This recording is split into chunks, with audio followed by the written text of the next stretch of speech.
guys that are active in this community to try and keep things going and keep the racing exciting. And speaking of exciting racing, that's exactly what we're about to have now. We've got Issa in second place, next to him Sherrod. Behind that we've got Leslie Oliphant and Abschmeyer in the second row. Bashir Jadwat in the third row with the other Sherrod brother. As we now make our way, it's green flag racing. Off they go. Right hand lane there, Audi starts to get a lead. We've got Claessens coming from the back, putting up next to Jadwat over here. So far so good, all of them clean. They are going in a bit of a bunch. They're further back, the guys are getting into quite a bunch. Into the first corner there, Claessens goes down the middle. It's 3 abreast down the first corner. Jadwat gets through clearly. All the cars get through clearly. It looks like they're pretty much in the same positions now, with Issa though getting shuffled back into third position. No, he's got it here. You see, that's what I mean. He can run him as wide as he wants to here. See, he's left him space, but 2 cars can go through there. So that was good defensive driving, even though it seemed like Leslie had the job done. So he knows that on that left hand, he can stay up the inside and ensure that he keeps. But listen, pros, well done. No incident. Well done. Cody made some mistake there, but Cody has to go fighting. Cody is fighting for position. Cody is fighting for position with Claessens at the moment further back there. And the Audi definitely getting his hands full over there of the junior Sherrod, but up front it is all senior Sherrod, Jordan Sherrod in the front there, getting chased by Zahir Issa, Leslie Oliphant behind that, and Abschmeyer. Nice to see Jason Abschmeyer back in the mix there. I know someone that you've tipped to be quite talented in a car as well as a sim. Junior, I think, was kind of mid-pack, but he's obviously either dropped way down, so I don't think he was involved in that incident. Junior McCall currently in 24th position there. Marius is mixing it up. We've got Wesley Hampson over there, Skitter, Lindsay Ray, and that's Byron Walker having a look now. Byron Walker having a look down the outside. I don't think that's going to make it stick. Wesley Hampson looking on at both of them as they come out to chicane. They're coming to visibility now. Wesley Hampson right from the bumper there of this two. Oh, Byron runs a little bit wide. They touch. Nothing serious though. Wesley Hampson goes down the inside, take advantage. 3 abreast. The Porsche runs wide, but he gets the run down the inside. Wow. It's brilliant. Wow. Yeah. Junior McCall, that is how it's done, showing them that 12-year-old elbows can be just as wide. Just behind that, Claessens, the quickest of the lot, doing a 1:43.9. So Claessens got the pace. Bashir Jadwat now having a look down the inside here. Is he going to be able to do it? Oh, they squeeze and they touch. He blocks Claessens, and I think Abschmeyer, they did push him quite hard. Abschmeyer has a lunge down the inside, runs all the way wide and into the wall. 2 cars spin out. Kindly gets connected, and for the first time, Jadwat is the one that comes out of this not the loser in a situation like that. What a strange turn of events. Jason Webb takes advantage of all the carnage and is now up to 5th position with Basson and Abschmeyer right in front of him. Yeah, that one little incident cost a couple of guys places, and obviously if people have joined us late, we've lost the Sherrod brothers who joined from the lead of the race. So Basson getting under a lot of pressure there from Claessens, Marius. The same spot, but this time a clean overtake around the outside by Claessens there. Basson under a lot of pressure now from Patterson and Versace as well. I think Basson also not having the same pace as some of these front-running guys. But I think that's what's helped Jason gap Quay Claessens, because I think he managed to get past Basson, and that's given him a bit of breathing space, taking Quay a little bit longer. But I expect Quay to be all over the back of Jason in no time, because he is super fast. He was running right up there. So, I think we're going to see a race in probably about a lap or 2 between those two. Kieran Patterson was flashing him on the exit of turn 1 when he came under braking between the two of them. So he's obviously got to made a mistake there. So that's quite frustrating, because you've got to do all the hard work all over again. Listen, Kieran's going to try and hang around the outside of Bassonia, and he's got it right. So that's brilliant. And the Audi's having a look as well. A little contact there, opening the door for Honor for Saki too. So making the most of that opportunity. And isn't it funny? That's how often happens, Taz? You know, in that little battle, if you're right behind, that little contact gives you end up not losing 1 place, but 2 or 3. So that's what's happened to Basson there now. So that's opened things up big time. But yeah, I wonder what happened to Morgan. But Jason Webb and Claessens this time much closer than early on, right on the bumper of Webb. He could have the slipstream here. Jason's going to have to go defensive into the first corner, or will he? So far, so good. Both of them pretty much the same speed. This time he's in the slipstream. You can see the speed now as they go into the first corner. Jason goes defensive into the first corner. He's going to keep it tight. Charles going to try and do, Quaid's going to try and do the undercut now. It's not working. Well done. That was well done. He actually nailed that exit, even though he went defensive. That's brilliant. I think that's pretty much done. There's no other place for me on the circuit where Quay can get the move done. So hats off. Brilliant driving by Jason Webb. Fantastic. So far, so good. It's not over yet.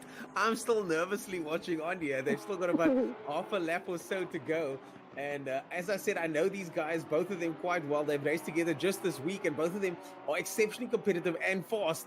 But so no love lost here between these two that know each other. As we now look on at Zahir Essa coming towards the final corner. He's got some cars in front of him. He's not going to be too bothered about that. Jason makes a mistake further back through the S's there, but it's still okay. He's still in front. But the winner of your 80K Pro Series Pro Division is none other than Zahir Essa. Across the line he goes, takes another win in what looks like a runaway season for Zahir Essa. The man who's got single-seater racing experience has done it again. And Bashir Jadwat taking up second place. Cross the line, and Quay Claessens has a look down the outside. Jason Webb tries to close the door. What's going to happen? This is a race to the finish. The second one, Jason closes the door again. We've got another car coming into the mix over there. Patterson in the mix over there. Into the final corner we go now, guys. This is for position. 5th place in with Quay Claessens over here. Jason Webb in 4th. Webb gets it. But Kadile goes unnoticed in 3rd position there. Well done to him, bringing the first of the Mercedes-Benz home. What a race, what a race. What does it take to win? Is it something you're born with? Is it the grind? Every day. Gear up. Do battle. For the 10,000th time. Or is it pushing to your absolute limits? To be faster. Always faster. Insanely precise.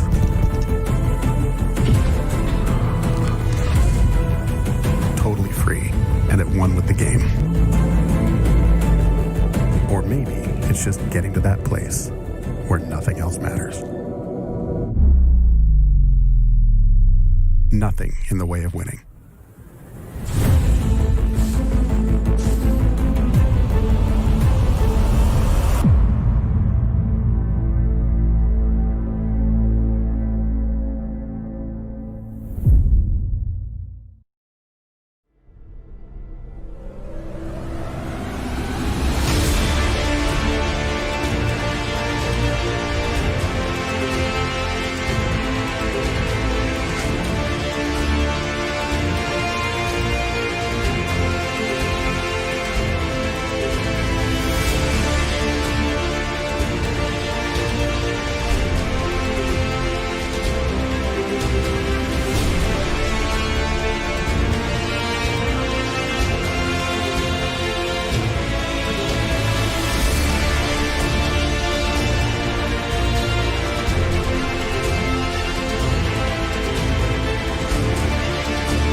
Let me into my zone. Let me into my zone. Let me into my zone. Please don't let me in.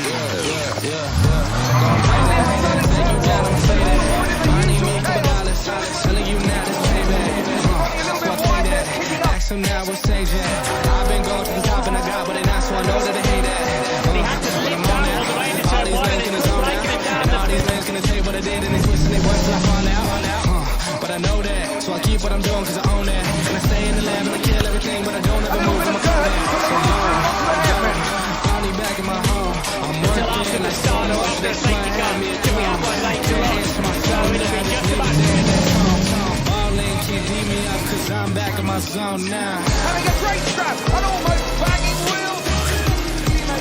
Cause I'm back in my zone now. Don't get greedy now, mate. That's good. Settle down.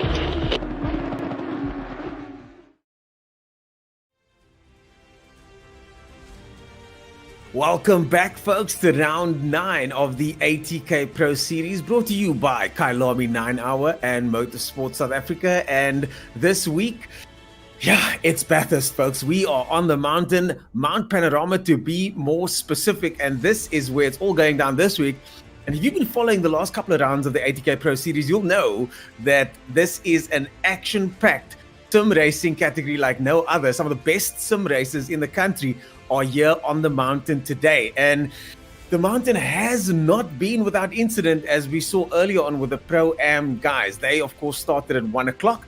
And now you join us for the Pro category that starts at 5. Now, this, of course, would not be possible without our sponsors, AMD, Elgato, and Logitech. Now, as I said, the last 8 rounds have been very eventful, and even the Pro-Am category earlier on has not been without incident. Yesterday, the drivers qualified for each category, and the top 30 drivers made it through to what you are about to witness, which is the Pro race. Now, Bathurst is one of those circuits that has a rich history. It's been around since the 30s with lots and lots of stories to tell and lots of things to talk about when it comes to this very, very long 6-kilometer circuit. Now, someone in the commentary booth that's going to be able to give us all that lowdown and a lot more is, of course, the man that joins me again, Marius Roberts. Marius, are you as excited as I am for the big Pro race today? Oh, listen, I love the Pro-Am race. There was a lot of action-packed door-to-door racing, wall-to-wall crashing, exactly what you expect when you go to Bathurst. They did so well. The first lap was mainly event-free, and we were super impressed by that. But I think it's going to be interesting today because we know with the pros, they're obviously the guys that kind of run away with things up front, but most of the action-packed racing is mid-pack. And going up and down this mountain, door to door in a battle is not what you really want to do. But it's an interesting circuit layout. Like you mentioned, it's a street circuit. So when they're not racing, the country bumpkins go cruising around to their country farms using this little road. This is their scenic drive home. Kind of like Duval Drive for the Cape Townians, I suppose. But we're obviously racing out this weekend. It's got 2 super, super long straights. So quite interesting how you get your car set up here. We saw the Mercs look to have good early pace because on a longer open circuit like this, the Porsche drivers have been saying this is not their circuit, but we've heard them bitch and moan and whinge and still win. But yeah, this for me is going to be interesting because how you get your car set up here is crucial. We spoke in that first race, and we can bring Tasman in here as well, that this track in real terms really suits the Bentley. Beginning of the year before COVID, Jordan actually and his team got to win the opening round of the Intercontinental GT Challenge right here in the Bentley. And if we have a look at our seeding runs, guys that are generally playing in Pro-Am have risen in the Bentleys into the Pro category. I'm talking Richard van Coller and talking about Jason Isherwood as well. So the Bentley certainly is a car to watch in this race.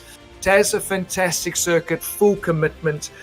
You blink and you are in trouble. Risk versus reward at the highest level at Bathurst. Yeah, looks like we've lost Taz there. Of course, Tasman's brother won this event a while ago. And I think you did chat to him about that, Marius, about what it's like to win at Bathurst. I've spoken to Mika about it as well, what it's like to win at this place. And you've got to string together a whole bunch of pretty much perfect laps. It does not forgive mistakes, this circuit.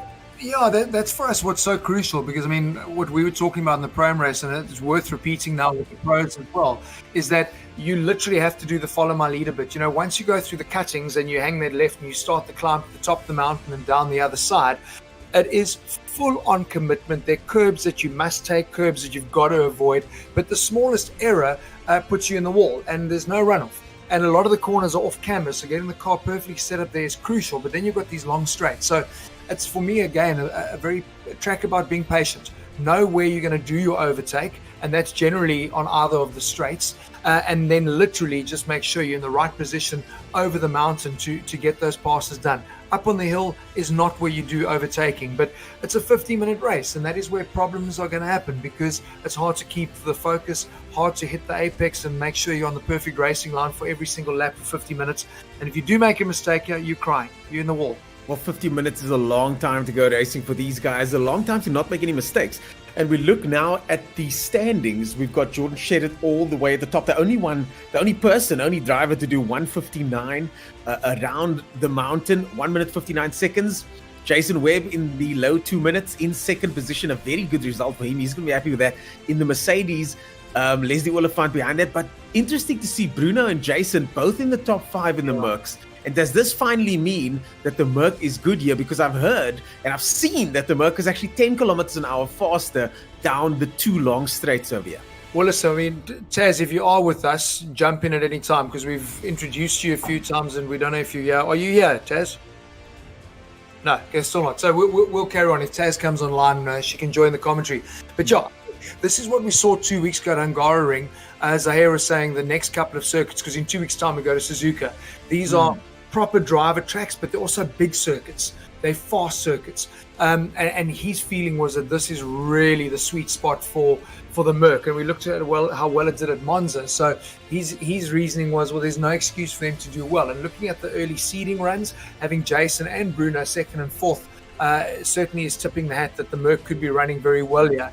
But we also know that at the end of the day, the guys aren't bringing out everything in the practice runs. So it could make for some interesting racing. This is by no means how it's going to end up. I just want to go through. I see I'm a bit confused here, because we've got Benjamin Lodger who's listed, but he actually raced in Pro-Am. So I'm sure we'll get this amended. What you're seeing here clearly isn't fully correct. So there've been a couple of shuffles around, but I know Benjamin raced in that one earlier. But yeah, it's going to be a crack. I still expect to see the same guys at the top. We spoke about this during qualifying with the Pro-Ams, because the guys can go and make a mistake here in quali, put it in the wall and reboot, and they're straight on the track again. There's no fear for going for it. But can you imagine in the actual Bathurst 12 hours when the teams go out to qualify, how focused those drivers have to be? Because in qualifying, one little mistake means that's the end of your qualifying. You might not even make the race. So the mistakes. Some of the guys haven't made any mistakes at all, their motors, because we've got the championship standings coming on now. And right in the top is Zahir Essi, who hasn't made any mistakes. But sorry to break your word earlier, and just going to get back to what you were saying. He was 10th in the seedings, and we know the seedings don't mean much sometimes, but that has to be some sort of indication of what's going on here today. Yeah, look, I mean, I don't know, because I think the guys are also going to work on setup here, because, like I said, it's such a tricky track, because you want very little downforce because you've got the long straights, but that's not going to work because you also have a super windy, twisty, technical overmount off-camber section. The most technical. Yeah, so the car's got to have good downforce, so it's finding that right balance. And I think knowing Zahir, he's super, super technical. And I think for him, it would have been yesterday as a case of, I'll do enough to seed, no problem. And then he would spend some time making sure he has a setup right. So I think what we'll see is a proper shuffle up now in qualifying. We'll start really seeing the order coming right. But do expect to see both of the Mercs in the top 10. Well, Bashir Jadwat out-qualifying Zahir in the seeding, and so far in the current practice, Cody Shedid is right on top. So Cody Shedid doing much better than he did in the seeding initially, and Bashir Jadwat at the top spot at the moment. I'm just watching the practice on the side here. We can't say much about the practice. We're going to go into qualifying soon, but I do think this could be a race where Bashir Jadwat could actually get ahead of Zahir Essi, and it'll be nice to see that shuffle up finally happening, because I know he's trying to do that for so long, but S has just been so dominant. He's been absolutely dominant. Well, that's the thing as well, Ernest. I mean, we mentioned the Primes, just looking at our overall results. It's a 12-round season. This is round 9. And I know the guys obviously get to throw away their 2 worst results. And it was quite cool because ATK actually put on their social media how that would look currently if the guys all threw away their 2 worst results. But I mean, for Zahir, he's throwing away a third. That's his worst result. Now, that potentially is a problem. But the other guys have had more than 2 bad rounds. You see, his consistency, that's why I really find it very difficult to see our first and second places in the overall championship changing with a couple of rounds left, because even with throwing away both Bash and Zaire have been super, super consistent. But the exciting for me is third place. I think there's a lot of movement that can still happen there. Morgan's there, Leslie Oliphant, Bruno. I mean, brilliant. In a car, that is the car that no one wants to drive because consistently it's not the best with balance and performance, all the circuits being the Merc. And Yari is sitting in fifth place overall. So that's a proper shout out. Obviously, Jordan Sherritt, we know how fast he is, sitting down in 11th. No indication of his ability and his pace. Just had major technical issues, and we're just praying to the technical guru gods that nothing happens to their connection, to him and Cody, because they've let us down in terms of some amazing racing that didn't end up happening because of connectivity. Well, Zaire Issa just went 1/10 of a second faster than he did in seeding on a track that's not at optimal at the moment. They're running free practice at the moment. So Zaire Issa really, could he be sandbagging? We'll have to wait and see. I'm really interested to see if that's the case, as I'm sure you guys all are. We're going to take a short break, and afterwards we'll be back with the Pro Series action. And of course, the pros taking on the mountain, which is Bathurst. We'll see you guys after the break.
And we are live, ladies and gentlemen. You now watch Zaire Issa, the man who I think many people are keeping their eye on at the moment, because I'm not saying that he sandbagged in the seeding, but he certainly wasn't at his usual pace. And by that, I mean, he wasn't number one.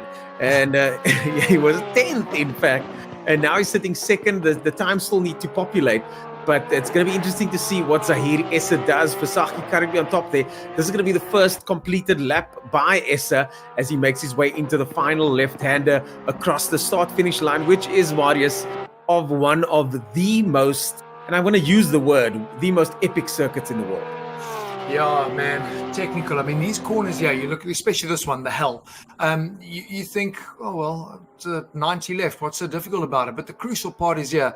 You break a little bit late, run a little bit wide, take a bit of dirt on the outside, and then you are carrying that punishment all the way down this 1.1 kilometer long straight. And that's the short straight. That's the short straight. But that's what's so crucial, you know. And look at this. I mean, linked through Griffin Corner. I mean, this is nuts. You've got to take the curve. You've got to get up against the wall. You're talking margins here. You know, the tiniest of mistake, and it's tickets. On board with Zaire Issa, and this is the right person to be on board with through this section over here. Going through this fast section, right up against the BP Ultimate sign there. Flat out through here, absolutely on the ragged edge is Zaire Issa. Curb to curb, wall to wall. Oh, this is wide. Oh, he touches the wall there, briefly touches the wall there, but still holds it together. It hasn't affected him that much. And this is where we had problems in the real race through that skyline section. He goes straight. Zaire Issa goes straight. He's forfeited that lap. He's gone and taken the escape road there. It is so critical because you've got like a double left-hander and there's, again, the undulation, so it unsettles the car big time. and getting that car set up to be stable is what is so crucial here. I mean, we're on board with Bash now. This is the final exit onto what is the long back straight. And again, we spoke about this in the Pro-Am race. Like, you don't want to be literally sitting on the bumper of somebody over the mountain because you're going to be compromised. You want as much front-end grip as possible through that section. Obviously, you're going to be suffering, but you want to time it that you get onto the back of the guy to nail that final corner so you can have a run at them down this long back straight. The fastest corner there as well, full-on commitment, and then you've got to get on the anchors and stop the damn thing. But I love this part of the circuit because it's very old school, very traditional, very East London circuit, little curbs, lots of grass. It's commitment all the way. Commitment all the way indeed, as Bashir Jadwat comes across the line. Unfortunately, gets a 201, but it's not going to count for him. He must have made a mistake somewhere along the way. But Bashir Jadwat now on the attack. The ATK Pro is, of course, backed by ATK and is one of the most successful sim racers in the country, having won nationally and internationally. So he's looking to see if he can. Oh, Jordan Shedid goes fastest there with a 159.8. Wow. Oh my goodness me, Shedid does a 159.8, and could he be the only person in the 59s here this weekend? That might very well be the case. Well, that's quite interesting. We see Hampson getting it properly sideways as he was pitching it through the cutting. Quite interesting, though, because, I always try to go back to what happens in real settings. And, I mean, the Audi is super strong in real racing at Bathurst. Touches the wall again, Hampson's having a bit of a messy lap here. But, I mean, you chat to guys like Kelvin van der Linde, regarded as one of the best guys around the mountain. You go on board with him over the hill. And the Audi is very neutral and well-balanced. And that's why it does so well. Even though they don't necessarily always have the best top end. So it's about finding that perfect all-round package. We go on board here with Bruno Cadile, who's, he's done so well. I've mentioned it earlier, really been the surprise package for us in a car that people haven't kind of chosen. But this apparently is the circuit where there is no excuse. The Merc should be running really well with its balance of performance. You mentioned, looks like 10 kilometers an hour advantage on top, which is massive. Yeah. But it looks like it can also stop and turn through the roller coaster that is over Mount Panorama. So it could be the surprise package. Well, the setups for the Merc works in a way where they can, because of the pace, the engine, everything kind of counts for the Merc here. So they can add a bit more downforce through the mountain section here, which means it gives them stability and confidence through the mountain. Yeah. And then when they get on the straight bits, they're just faster than everybody else. So you've got a car that's a winning package here, that's a solid package here. And Bruno Cadile, him and Jason Webb are the two guys I think that are going to be able to maximize this today. So I'll be keen to see how the two of them do. But Bruno Cadile in that championship run of his, it's just been class, man. Really just putting the car in the right positions all the time. Not able to win through no fault of his own, but able to get those consistent results. And the White Rabbit Gaming driver will be very happy with these results. Yeah, it's been awesome to watch. But you know what's so cool? We see the guys making little mistakes in qualifying, and it doesn't really affect them. But we know those mistakes are going to happen in the race too. I mean, in that Pro-Am race, we've got Jason Upsmeyer, who's a pro driver usually in Pro-Am. And he leads for 49 minutes of a 50-minute race, makes a silly mistake on the exit of the final third onto the back straight, ends up facing the wrong way and ends up finishing second. I mean, but Marius, this track is like that. Like you feel like you're driving under the limits a little bit just to not make a mistake, and it ends up catching you out anyways. I mean, one little outbreak or one little foot off the tar, and you're in a spin, and that's the end of your race. So hello, I know how difficult it is. How's it, guys? Sorry. Are you technically sound not my friend today. Yeah, welcome to the world of 2020 broadcasting, eh? Oh. Yeah, no, this is not ideal. We were chatting earlier while you were sorting your technical stuff out, just about the surprise package that is Bentley, and we know how well it does in real world, with your brother obviously winning the opening round of the Intercontinental GT Challenge right here. And what's been cool is we've got two Bentleys that normally run in Pro-Ams, with the guys now seeding for the Pro qualification, Jason Isherwood and Richard van Coller. So it looks like what happens in the real world is also what is happening in a set of course in terms of balance and performance with the Bentleys. For some reason, the Bentley and the Merca, like the chunkiest cars out there, are the ones that do really well around the circuit for some reason.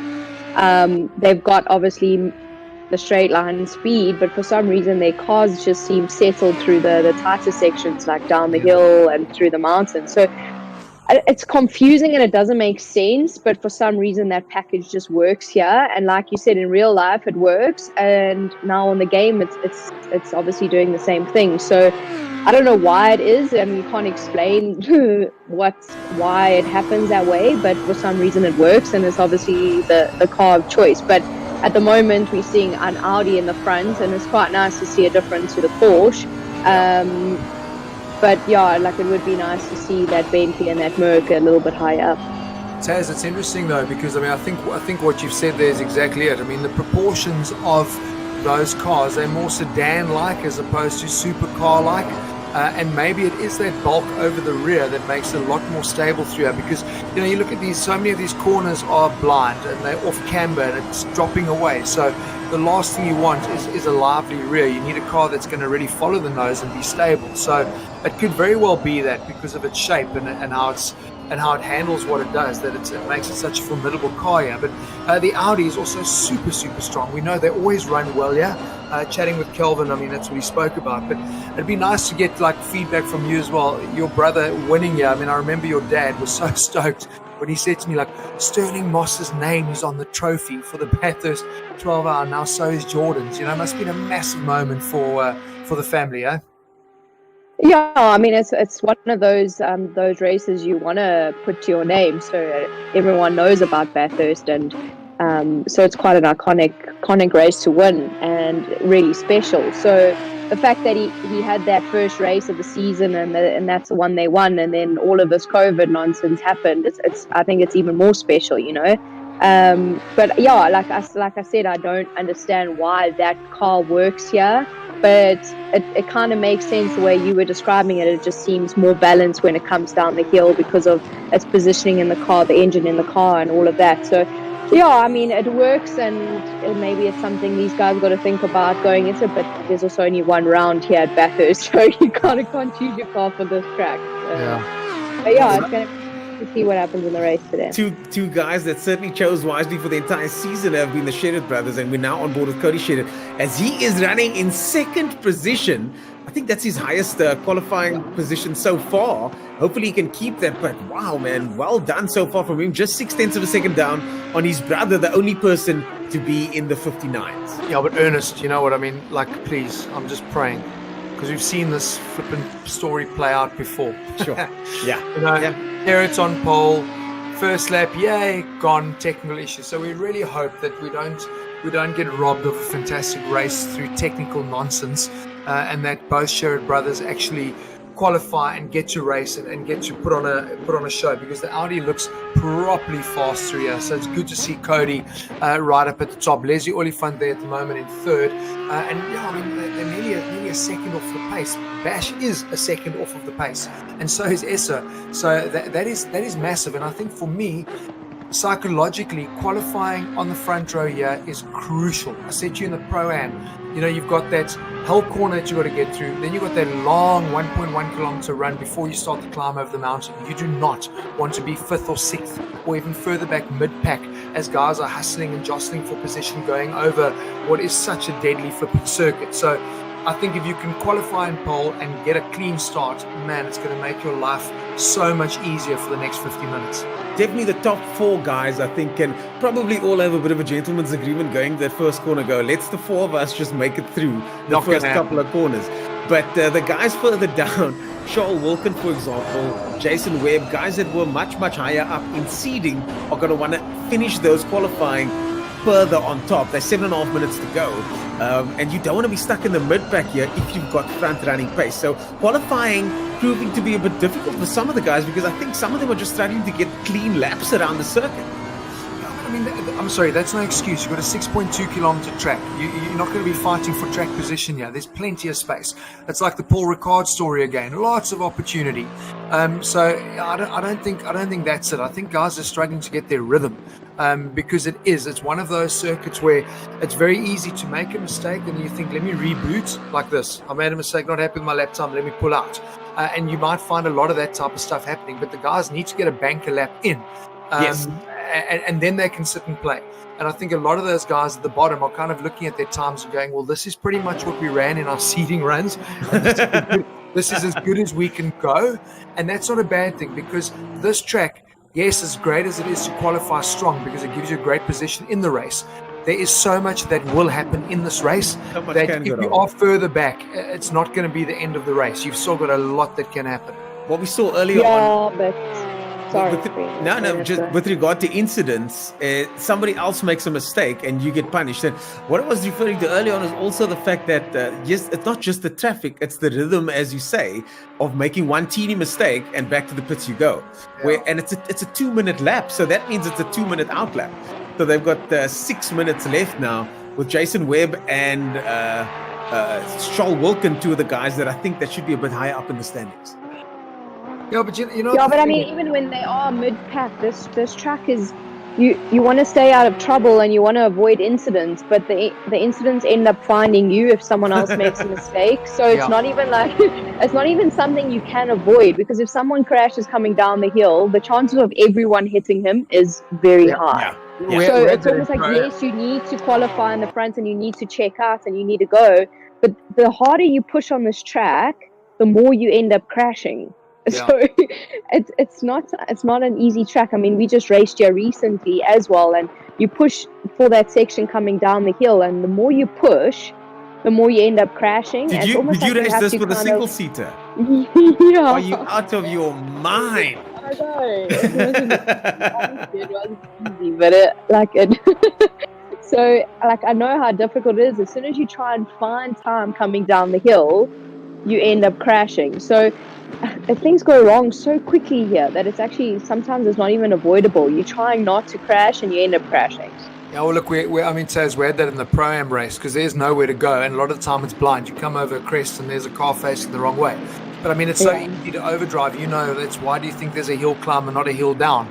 Because it's easy to attack on the way up, and on the way down, it's more about letting momentum take you as opposed to driving yourself to that position. But what I'm getting at is that a lot of the guys that are generally mid-pack, they're not going to qualify any higher than what they are. And it's about not stressing about that and just knowing that there's going to be a lot of opportunity in this race. We had guys in that Pro-Am race, Ernest, that generally are like 14th, 15th, that were finishing 5th and 6th because they stayed on the track, they stayed out of nonsense, and other guys ended up in the pits 2 laps down, doing repairs, coming out, crashing again. So it really is a track that requires you just to be cool. Just get 15 minutes under your belt, keeping your nose out of nonsense, and then you say, right, time to reassess. Where can we go now? How do we push and start working from there? Jordan Sherritt's still in a class of his own. Jason Webb goes up to 9th place over there. Check it out. I mean, it's exactly what you're talking about. I think that was Charles Wilkin. That was a bit too close for comfort. Charles Wilkin, as we said earlier, on someone that needs to put in a banker lap there. He's currently running 11th, doing much better in the seeding round. Check the toe. Wow. That's what he was hoping for. So if he wasn't affected by that spin coming down the mountain, this could be an even quicker lap time because he's got a nice toe down the back straight. Yeah, he just managed to get into that slipstream. I mean, that was the perfect situation there, wasn't it? He's currently about 1/10 of a second up as he comes through the final complex section now, going under the Liqui-Moly Bridge, ever so slightly up. He's already 7/10 of a second ahead of his brother. He doesn't need to go much faster, but it looks like he might gains massive speed around the corner there. I think his last lap was a bit slow. He goes a bit faster there, and it's about the same. 7:18 is his best, 159.718. And Jordan Sherritt there, fastest in every sector, absolutely unstoppable. Everybody else running in the 2-minute bracket, but him alone out front with a 159.7. Man, it's I'm impressive. surprised to see Zaire so far off the pace though, going into this race. I mean, is he just playing it safe, or is he just like a bit weary coming down the hill? Or because I know that's where the time is gained or the time is lost. I mean, coming up the hill is not so bad and it's quite fast and pretty much flat out. And coming down the hill, I mean, it catches you out so quickly. So maybe he's just struggling a little bit in that section, and you can lose so much time. So as we were talking about this earlier, there is no reason to hold back here because this is a sim racing qualifying. So if you bin it, you're back in the pits. and that's what we're saying. I'd love to see qualifying done like in the real terms, because how that changes a driver's psyche in terms of how you approach that. Because if you do make a mistake, well, that's your qualifying done. And you'd have a very, very different grid lineup for all the races, because the top oaks are generally the ones that are pushing. So would Jordan be pushing like that if he was already on pole? Probably not. But he knows if he makes a mistake, he's still going to be fine for the race. So that's the difference. So I think Zaya's just hanging on. I think he's struggling to find the perfect rhythm through here. So this for me is exciting, because we know he's a quality driver. He really is. He's been in a class of his own. So at least we know we're in for a proper battle. And we've seen him put his elbows out and go door to door with Jordan. So yeah, I'm looking forward to this race. I don't wish him to not qualify on pole, but it's great for the spectacle that he's not there at the moment. Well, Leslie Oliphant. Yeah, better for everyone else, I guess. And but it's going to be interesting between Jordan and Cody. I mean, are these guys going to go door to door? No love lost there. No love lost between the brothers. Someone that's gone largely unnoticed here is Leslie Oliphant, who's now currently running in third place, just behind Cody Shedid. He's coming up to the last part of the lap now. He's going to want to jump in front and get between that Shedid sandwich, because those two guys working together is not going to be a good look for anyone. I mean, I would imagine team orders would definitely be the case in the Shedid household. Yeah, I don't know so much. I think the older brother will always win the battle, but the younger brother will always get away with it, if that makes sense. Speaking from experience, eh? Yeah. I know I never get away with it. Jordan, on the other hand, always gets away with it. I'm glad he's done it, Les. He's gone second, so he's actually split that Porsche on the front row. But listen, Cody's on a lap now as well, so let's see how that goes. But listen, Leslie, I'm glad you brought him up, Ernest, because he literally has been driving beautifully the last couple of rounds, and he's always been there in the top 4-5, super consistent. So could this be his race weekend? Wow, what a place to win, at Mount Panorama. Yeah, let's see. That's the case. Right on the front of the grid so far. We've got 1 minute and 35 seconds left of qualifying. We've got Jordan Shedid out there in front. He doesn't need to be. I don't think he's under threat from anyone at the moment. Jordan Shedid so far proving to be in a class of his own. And that's the kind of term that gets thrown around a lot. But certainly this time, it does seem to be the case. He's going to eject there. So he's going to make a mistake over that top. So that's the end of qualifying for sure. That's the end of qualifying for sure. Bashir Jadwat is a 10th of a second up at the moment. And we're going to wait to see how he does as he makes his way through the final complex section now into the left-hand over here by the KW board. Oh, across the grass there, still valid. Ever so slightly up. He needs less than a 10th of a second to get past fourth place man Essa. Might this be the case? Let's see. Bashir Jadwat makes a mistake. He's out. And just like that, we're done with qualifying, folks. We're going to see you back here for the race in the next couple of minutes.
course, you saw Elgato there bringing us the streaming technology that makes today possible. We've got drivers all over the country at the moment connecting to one central location to do this race. We've got our commentary team spread across the nation. We've got people all over doing all sorts of different roles, all to make today possible. This, of course, if you've just joined us, is the ATK Pro Series. And today, we're at Bathurst. We're down under for...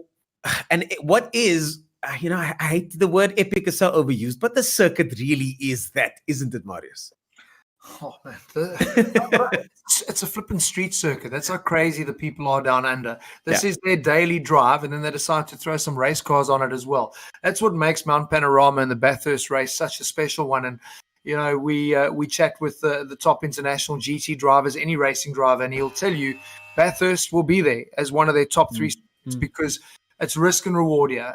The commitment required to string a perfect lap together on the 6.2 kilometer course requires the ultimate perfection and precision. And that reward is the ultimate for a driver. So to be able to string that together, that is what makes winning this so special. And, we chatted with Tasman a little bit earlier, having her brother win it earlier this year in the BC days before COVID was just flipping amazing. So, for us to go racing virtually at Bathurst as part of the ATK Pro Series is really special. 2 weeks' time, we had another legendary, iconic real driver circuit in Suzuka. But this, wow, I think it's going to be really busy. We've got the top 30 drivers in the country, and it's going to be mayhem. I just hope we can get as clean a run as possible so we don't have any safety cars. We actually have a safety car for the first time potentially. Let's hope we don't get to use it. Yeah, let's hope Jonathan Bentz gets to stay in the pit lane. But these guys here are 20 seconds away from moving off the start-finish line. We are at Bathurst, and just look at that. You've got Sherritt in front, and just behind him, his brother, Cody Sherritt, the younger Sherritt. Front row, of course, Leslie Oliphant. Right behind that, Zahir Essa, Bashir Jadwat, Bruno Kadile next to each other over there. They're going to be muscling it through the first corner. Behind that, Quaid Claessens from ATK. Anu Fasahi there. Well done to him. In 8th position in the Audi with Jason Webb and Steyn in the Ferrari, bringing up the top 10. This is your ATK Pro Series race, round 9. And we're the best drivers in the country. Get to find out who really is the best. Yes, it's quite a standout performance by Steyn in the Ferrari, because have a look. That badge stands out because it's like a sore thumb, like a yellow sore thumb. Yeah, not because it's exclusive, it's just because you don't ever see it there. And it's the same with Formula One. It's kind of never at the top of the pile anymore. But that's an impressive run. And you look where he stands in the overall standings as well. He's been consistent in that Ferrari, so that's equally impressive as Bruno is in the Merc. These are the cars that aren't the favoured sons. The Porsches and the Audis are the ones that people generally go to, and that's what we've got locking out the front row. But it's going to be interesting to see how this goes, because obviously Audi's lined up one behind each other. Leslie's got Zahir Essa right behind him. So this Griffiths corner is going to be super, super busy on that opening lap. So team orders, we were talking about it earlier on. If I was Sherritt Senior, I for sure would tell Sherritt Junior, just hold those guys back whilst I trot off into the distance. Is that going to be the case now? Someone that does have a sibling that races surely would be the most qualified to answer that question. Tasman, if you were on the grid with your brother, what would you do? My brother would lunge at me in the first opportunity he got. He would hold anyone up for me. He's not there to win. So it's the same, I'm sure, with Cody and Jordan. Cody's definitely not going to hold back. If he has the pace to beat his brother, he's definitely going to go for it, Maybe he won't make a silly maneuver to try and do it. He'll think a little bit about it. But you never know. If he wants to win, he's going to go all out. And Jordan's going to do the exact same thing. So I think it's going to be an interesting race between the two of them. Well, I can tell you what Jordan's going to hope for is that Cody gets a jump on Leslie, because I can tell you now, once they make it through Griffins, if he's got his brother behind him, then it becomes an easy job for him to hold him up, because through this little roller coaster ride over the mountain, very hard to get a pass done. So I think that's what Jordan will hope will happen, is that Cody gets a cracker start and he's keeping Leslie busy, So look, the start's going to be tricky, because we know, unlike in the real racing environment. They've got their little boxes in a set of course that you've got to be in. And quite often you'll see the guy in second place actually starting ahead of the guy in first because the pole sitter's not positioned his car correctly. So, listen, Cody's got a lot of experience, so I don't expect him to make that mistake.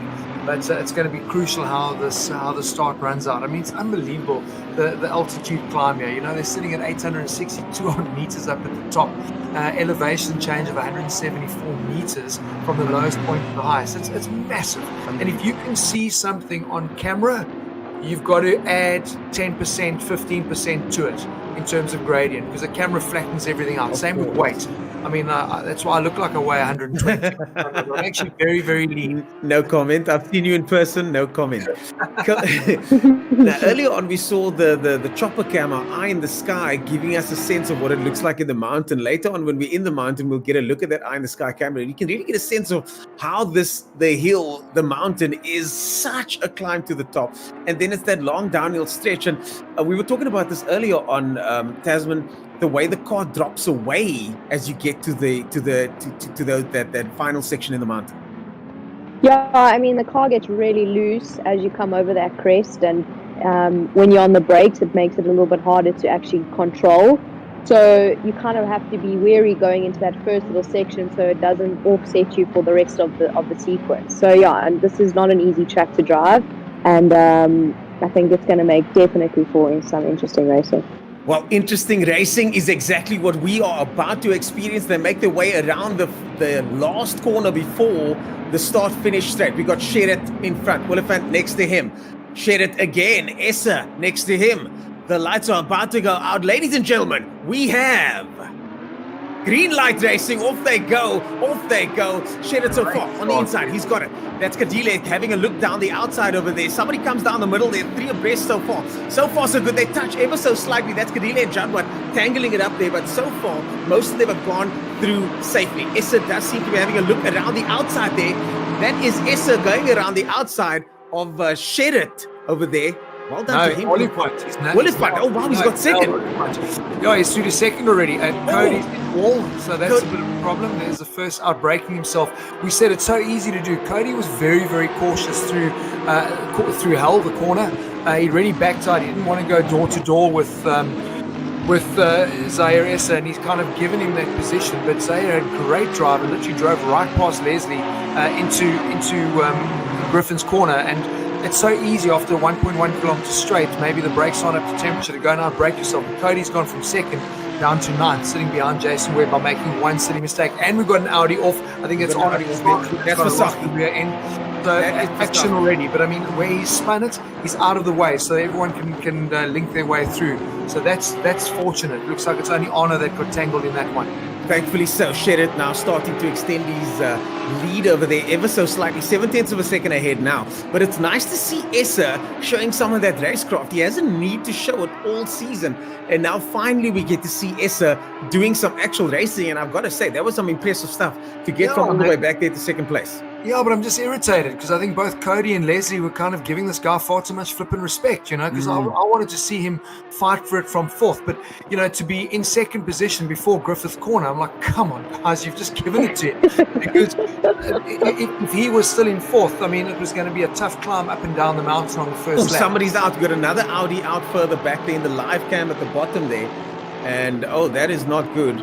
Got some action happening all over the circuit there. Oh, yeah, there's plenty of action going on. Plenty action. Bashir Jadwat now in fifth position there. We got Quay Claessens in sixth with Jason Webb in seventh. Cody Sherritt in eighth. Up front, nothing has changed other than Sherritt still 1.6 seconds in the lead. Behind him, Zaire Essa, Leslie Oliphant slotting into third place. And Bruno Kadile in fourth. Yeah. Well done to him.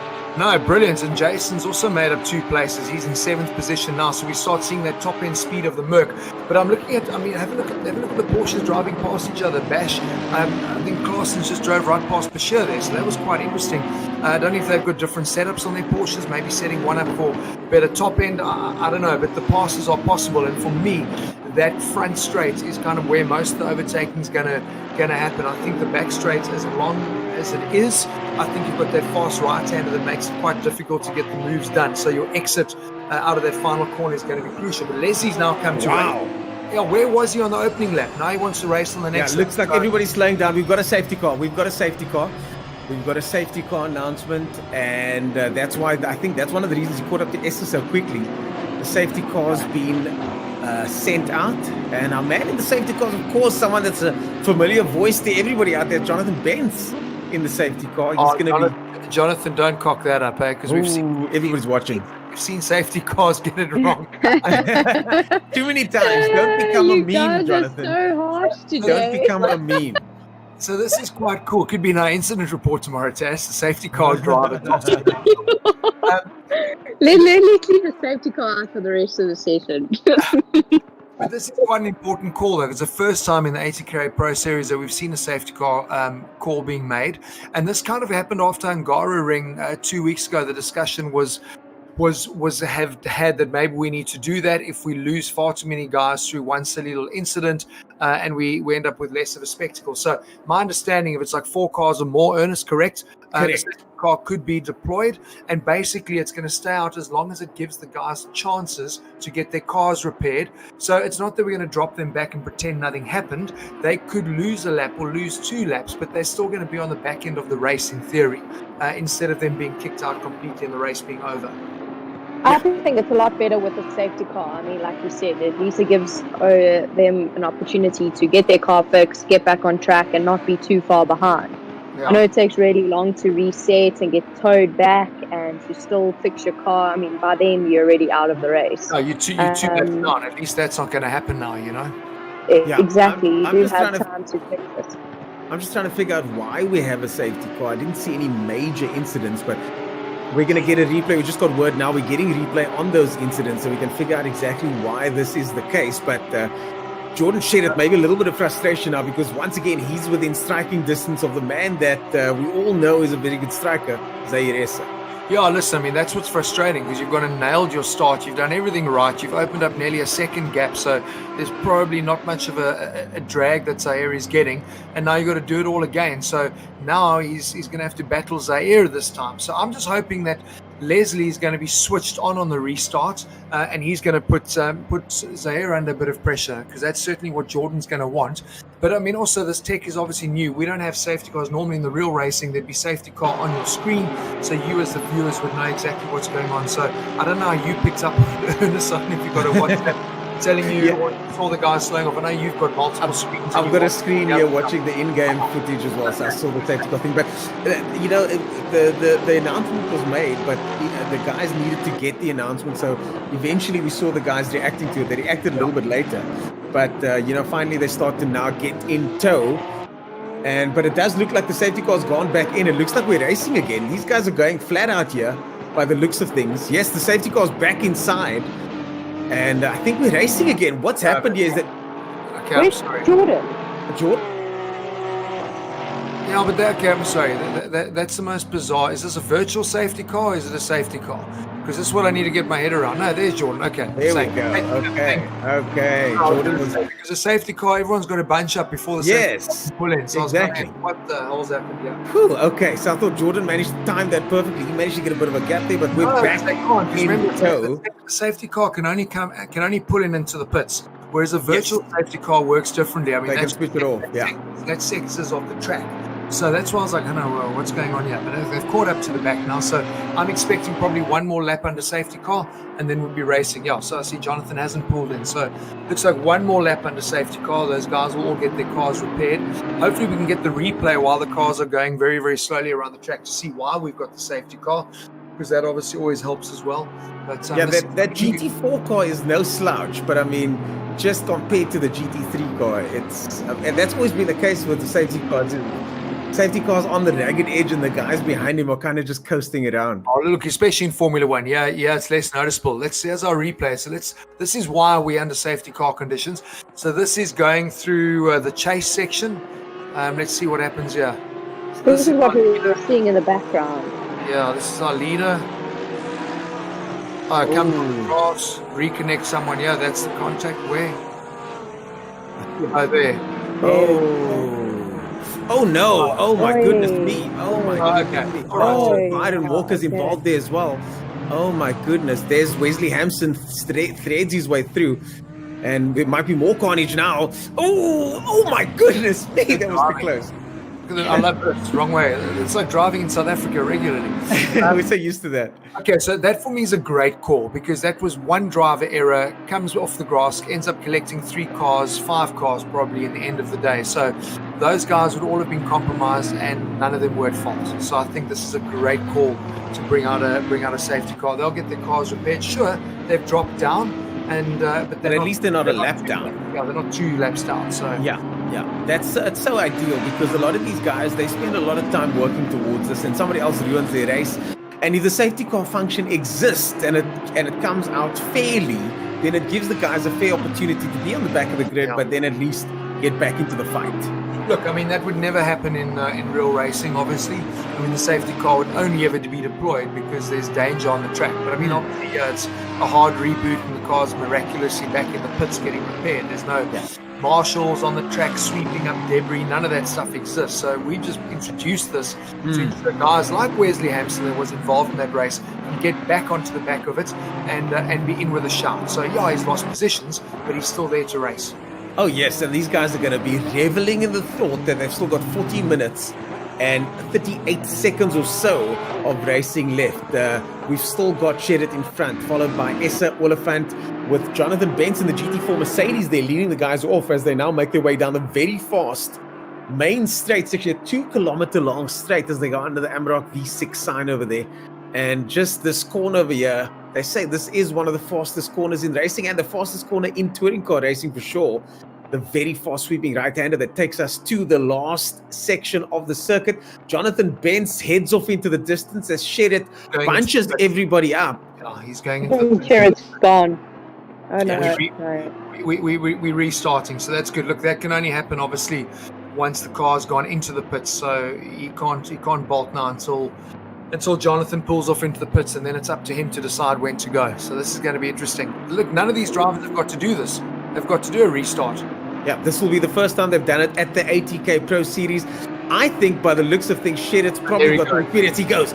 Sherritt floors it, gets away immediately, bunches everybody up. Essa now trying to play catch-up. Already the gap is quite substantial. Oliphant mounts the curbs there. He's getting a little bit of pressure from Kadile just behind them. Jadwad's got everybody inside. Klaassen further back, chasing down. But all the guys made it through.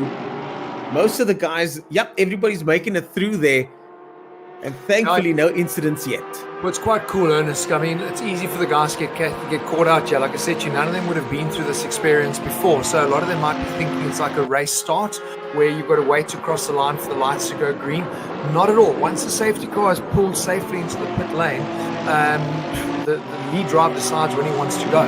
So Jordan nailed that perfectly, and I think quite a few of the guys were caught napping. But listen, at least it makes follow my leader. So the guys are probably going to get through this first restart lap safely. Well, let's hope so. We see 2 cars side by side on the bottom screen over there through the mountain section. This is not a section where you want to be doing that. The Lexus there trying to go side by side with one of the other cars as the guys make their way through. On board with Bashir Jadwat there, getting followed. That's Jason Webb there in the white Mercedes. Look at how fast they're going through the mountain section. Absolutely on the limit. Bashir Jadwat touches the dirt there as they now go down the downhill section. We're on board with Jadwat. He's got Kadile in front of him there. So close. Look at the way they hustle these cars down that hill. And watch this Merc. This Merc's got great speed. If Kadile can get it stopped and turned, which he's done, good drive out of this corner. Here comes a pass because he's certainly in the slipstream of Leslie Oliphant in that Porsche. Just watch him go. Watch him go.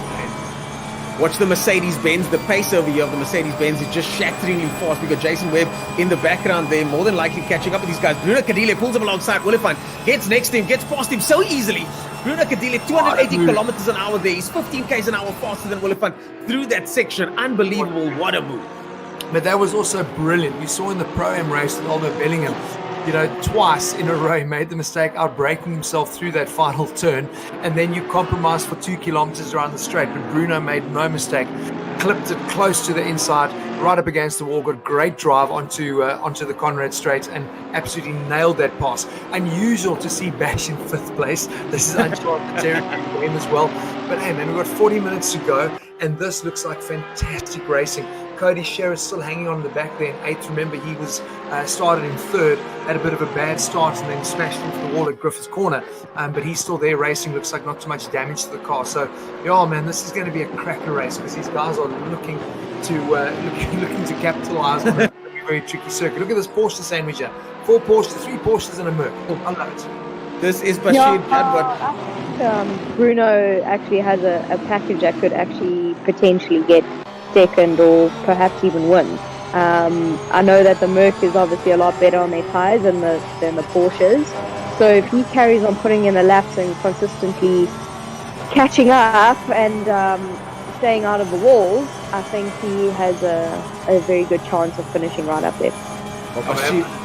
Sorry, let's just have a look at what Jordan's done already. 2.2 seconds. Unbelievable. I mean, that Audi is flying in the hands of Jordan Sherritt. I mean, certainly, wow, that's properly impressive driving at this stage. But like we saw, Jason Absmeyer leads for 49 minutes of a 50-minute race, so like anything can and usually does happen. Let's not say that's our 1, 2, and 3 at this stage. No, let's not. As they make their way down the straight again, and this is where the Mercedes-Benz has the big advantage. We've got Jason Webb in the background having a look at Quade Claessens. We've got Bruno Cadile now in 3rd position. This is going to bode well for his championship title run as they go through the fastest corner in touring cars. Check Jason Webb having a look down the inside there. Looks like Claessens runs wide there. Jadwat also. Claessens back on Webb. Oliphant goes wide. I think Webb's under pressure from Cody Sherritt as well. So a lot of stuff happening there. I mean, Cody goes down the outside there. They touch. I love it. Oh my goodness me. Nothing wrong with that. Door to door, go right, boys. You like Jason? That's awesome. And Sherritt Webb under pressure.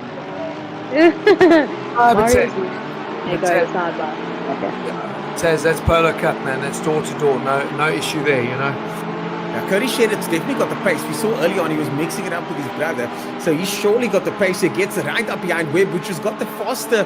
The Merc's supposed to be quite fast in the straight, but so far that Audi is doing really well to stick it to him, even on the straight bits.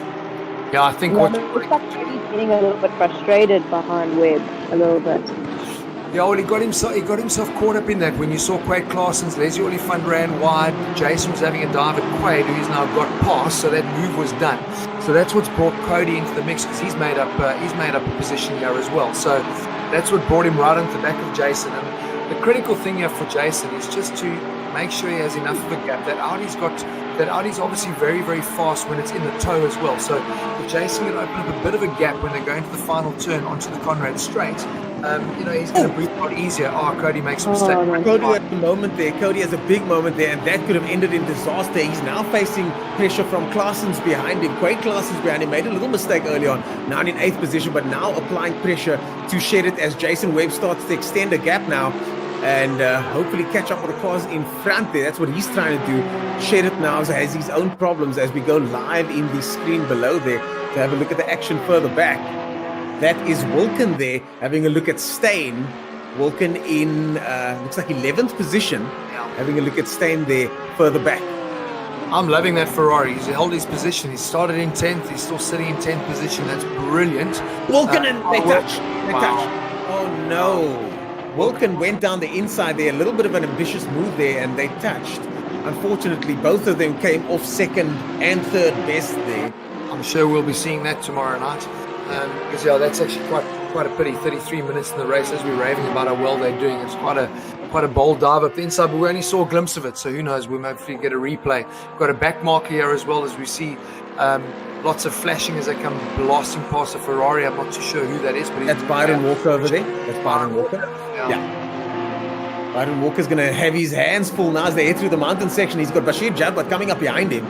And Byron Walker's going to have to get out of the way real quick now. Watch the action now because it's so difficult to move out of the way in the section. So Byron Walker could be corking all of these guys up. By the time we get onto the downhill section, it's going to be chaos because where does he move? Okay, he's got out of the way. Well done, Byron. He's got out of the way completely. Unbelievable stuff there. Well done from him. Brilliant. The whole field makes their way through now, and Walker left unscathed there as Patterson, Claessens, Sherritt, Webb, Oliphant, and Jadwat make their way past. Jeez, that was good driving, because I tell you, to have those drivers breathing down your neck for like what is a K and a half over the mountain. No, thank you. No, thank you. Oh, this is action, eh? Action all the way. I'm loving this race. This is really good. Jason Webb now up to 6th position behind Leslie Oliphant in 5th. Leslie Oliphant having a fantastic start to the race, but now unfortunately after a couple of tiny mistakes, it's really one of those circuits, tiny mistakes cost. And Leslie Oliphant has shown that by now being down in 5th position. Jason Webb on board with him. Jason's having some issues. He's actually got a lone steering wheel at the moment. His wheel broke a couple of days ago. So he's using a different steering wheel that doesn't belong to him at the moment, and I'm sure he's cursing a little bit inside the car, but the pace doesn't seem to be affected that much. Oh, here comes a pass. So, I mean, look at the drive he had coming into the chase section. And if he gets up close onto the back of Leslie, he's going to have a really good shot down the straight. That Merc is super, super fast. But listen, we know the guys keep moaning about the tyre wear on the Porsche. So, you know, what's going to happen with 10 minutes to go? Because we've got Bash, we've got Zahir. So we could have Merc 2 and 3 on the podium. Who knows? Oh, let's see. I mean, Bruno Cadile, really unbelievable stuff. 3rd place. But Bashir Jadwat has got his eyes set firmly on that Mercedes-Benz. Cadile would be ecstatic with a podium finish, I'm sure, as we now go on board with Zahir Essa, the picture-perfect driver who is usually known to have faultless lines, is doing really well in 2nd position, but I just don't think he's got the pace, at least not the pace to match the Audi of Jordan Shep. No, Jordan's checked out already. He's kind of 4.8 seconds ahead. And I mean, Zia obviously doesn't have the pace that Jordan has, and Jordan's obviously shown throughout the weekend that he has got the pace above everyone else. But I'm just interested to see what Cadile does. I want to see if he can catch it. I don't think he's massive pressure from that. Massive pressure. Wow, this has been amazing to watch through here because that is commitment. Right up against that wall. Right up against that wall, Bruno Cadile. And I tell you what, Bash is a bit quicker than him. Bruno Cadile runs a little bit wide there. This is where it's going to count here. This is where Bruno Cadile can get away. But also, if Bash is able to stick in his slipstream, that's an ideal moment for him to get away from Oliphant. But again, Ernest, you're right. Bash looks to be the faster package over the mountain. But all that Bruno needs to do is just stop, turn the car perfectly for the final turn, and he's going to be good out of Forest Elbow. He's got the straight line speed, so we've seen it. And that's what's happened there. If he can survive the pressure over the mountain, he's going to be fine on the 2 straights. But Bash was over the back of it. This is one of those moments where this type of racing just really delivers, because you've got a car that's fast in one section, another car that's fast in the other section, and then you've got this back and forth fight that keeps happening. As we cut to Charles Wilkin there in the Porsche, we saw him having a bit of an incident earlier on. He's currently all the way down in, let's see, he's 12th dropped position. Down to 12th. So that was that incident we saw with Steyn in the Ferrari. Steyn's retained his 10th position, so maybe Charles felt that he was wrong and gave those positions back, and now he's in 12th fighting Sander Ritz in the Audi. And he's obviously looking very racy as they come onto mountain straight. But this is the action. Have a look at Bash and Bruno up this mountain. This is amazing. Unbelievable stuff. Insane, eh? The onboard footage is just insane. He gets right up on the back bumper of Bruno Cadile. Bashir Jadwat now showing those fangs. He's been talking about it the last couple of weeks, trying to be a bit more aggressive, putting those elbows out, as Tasman would say. Bruno Cadile making his way through the mountain, really getting up close to those walls. And just watch how close they get to each side of the circuit. Boom! It's really millimeters in it. And one mistake is going to cost him. This is one of the most difficult sections here. You're talking about this section over here on the brakes there. Bruno Cadile doing well to hold off the very hard charging Bashir Jadwat. This is what Bruno kind of has this in his pocket at the moment, because this track is so difficult to overtake in.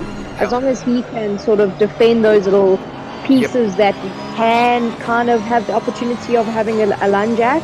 If he just keeps his car positioned in the right place, there's no chance that Jadwat's going to get past it. There's no chance. But the thing is, what I think is, from Jadwat's perspective, is that you want to be applying that pressure all the way through the mountain. It's not easy, but you want to let the guy in front know that I'm here if you make the teeniest mistake. And so far, both of them, just like we saw with Webb and Kadile last week, Webb was able to put pressure, Kadile was able to absorb it, and we're seeing the same thing here with Jadwat and Kadile. He's with Cody Sherritt's all over the back of Jason Webb. Leslie Oliphant is now all over the back of Bash. So we've got, within the space of there, what you see on screen, two playing out. Quade Claessens is catching onto the back of Cody as well. But what Taz is saying is right in terms of where you position the car. But for me, looking at the onboard stuff, the Merc looks really good on the downhill. The Porsche looks really quick on the climb. And for me, it's the downhill that counts, because as long as he's got his car in the right position going down and he gets good drive out of Forest Elba onto Conrad Straight, there's going to be nothing that the Porsches can do. Yeah. Just keep his eyes off of the mirrors, basically, coming down the hill. As long as he doesn't watch too much and just keeps his head facing forward, I think there's less chance of him making a mistake and just focusing on what he needs to do. But the more he looks in his mirrors and concentrates on Jadwat behind him, I think that's when he's going to start making those little mistakes, and Jadwat's going to be able to benefit from it. Can you tell me, is there a setting in this where you can switch the mirrors off? Because I mean, in a race, you can. Turn it down. Yeah, so that's what I would do, because the minute you've done Griffith's corner, switch off the mirrors, because nothing's going to happen here. Nothing's going to happen. Just put your car in the right place, which is what he's doing. Don't even worry about mirrors. Cody Sherritt is looking a little bit ragged at the back there. He's made a couple of mistakes and he's falling off of Jason Webb, unfortunately. The real battle, though, taking place in front with the guys that we got on screen at the moment, led by Bruno Kadile with Bashir Jadwat in the slipstream. And earlier on, when I was on board with Bashir Jadwat, I could see the speed differential between the two of them. I mean, we've got Kadile now going through the fast section over here. He's doing about 270 at the moment. I'm going to have a look at his top speed through the section. Touches on 278, 279. And Bashir Jadwat almost there simply because he's got the slipstream. He would have been 10, maybe 15 Ks down, but because he's right behind the car, he's able to use that slipstream. Jason Webb has gone and spun through the chase section, and that's Cody just missed him. So Jason's gone and lost positions, maybe 2 or 3. We'll see now. But Jason spun the Merc in the background there. But Joel, what you were saying, I mean, that with slipstream, you should drive past the Merc, so you then realize just how fast that Merc is in a straight line. And this is where the frustration comes in. We were seeing that with Cody behind Jason Webb, and it's going to happen with Bash behind Bruno Kadile as well, where you're quick and you up the car's butt and you want to get the pass done, but where you quick, you can't pass. And then you come to the straight, moof, and he blows you away again. It's only. And that's what's going to end up happening. Watch, with 10 minutes to go, you're going to start going for stupid moves. I just wonder what it's going to be like for the Porsches from a tyre wear perspective, because they're also following Bruno, and that's not going to be great on tyre wear, both of them, for Leslie and for Bash. Yeah, Leslie and Bash definitely under massive, Bash at least applying massive pressure there to Bruno Kadile and Leslie Oliphant, as you said, in the Porsche as well. The Porsches have been complaining about this mythical tyre wear. I'm yet to see some of that pan out. We're going to see that pans out today. We've got a replay though of Jason Webb's spin. He was all on his own by the looks of things through the left-hander over there. Gets it a little bit loose and in uncharacteristic. And as I was saying, I mean, that's a catch that Jason Webb would catch better than most.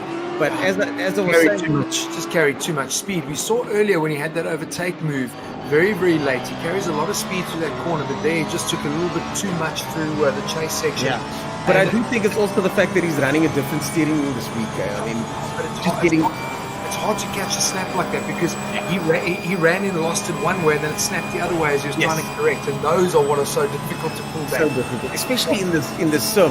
It's exceptionally difficult to catch a slide in the sim. Jason now down to 10th position as we go on board with either a frustrated or calculating Bashir Jadwat. He's stuck behind Kadile. He's got Leslie Oliphant on his tail.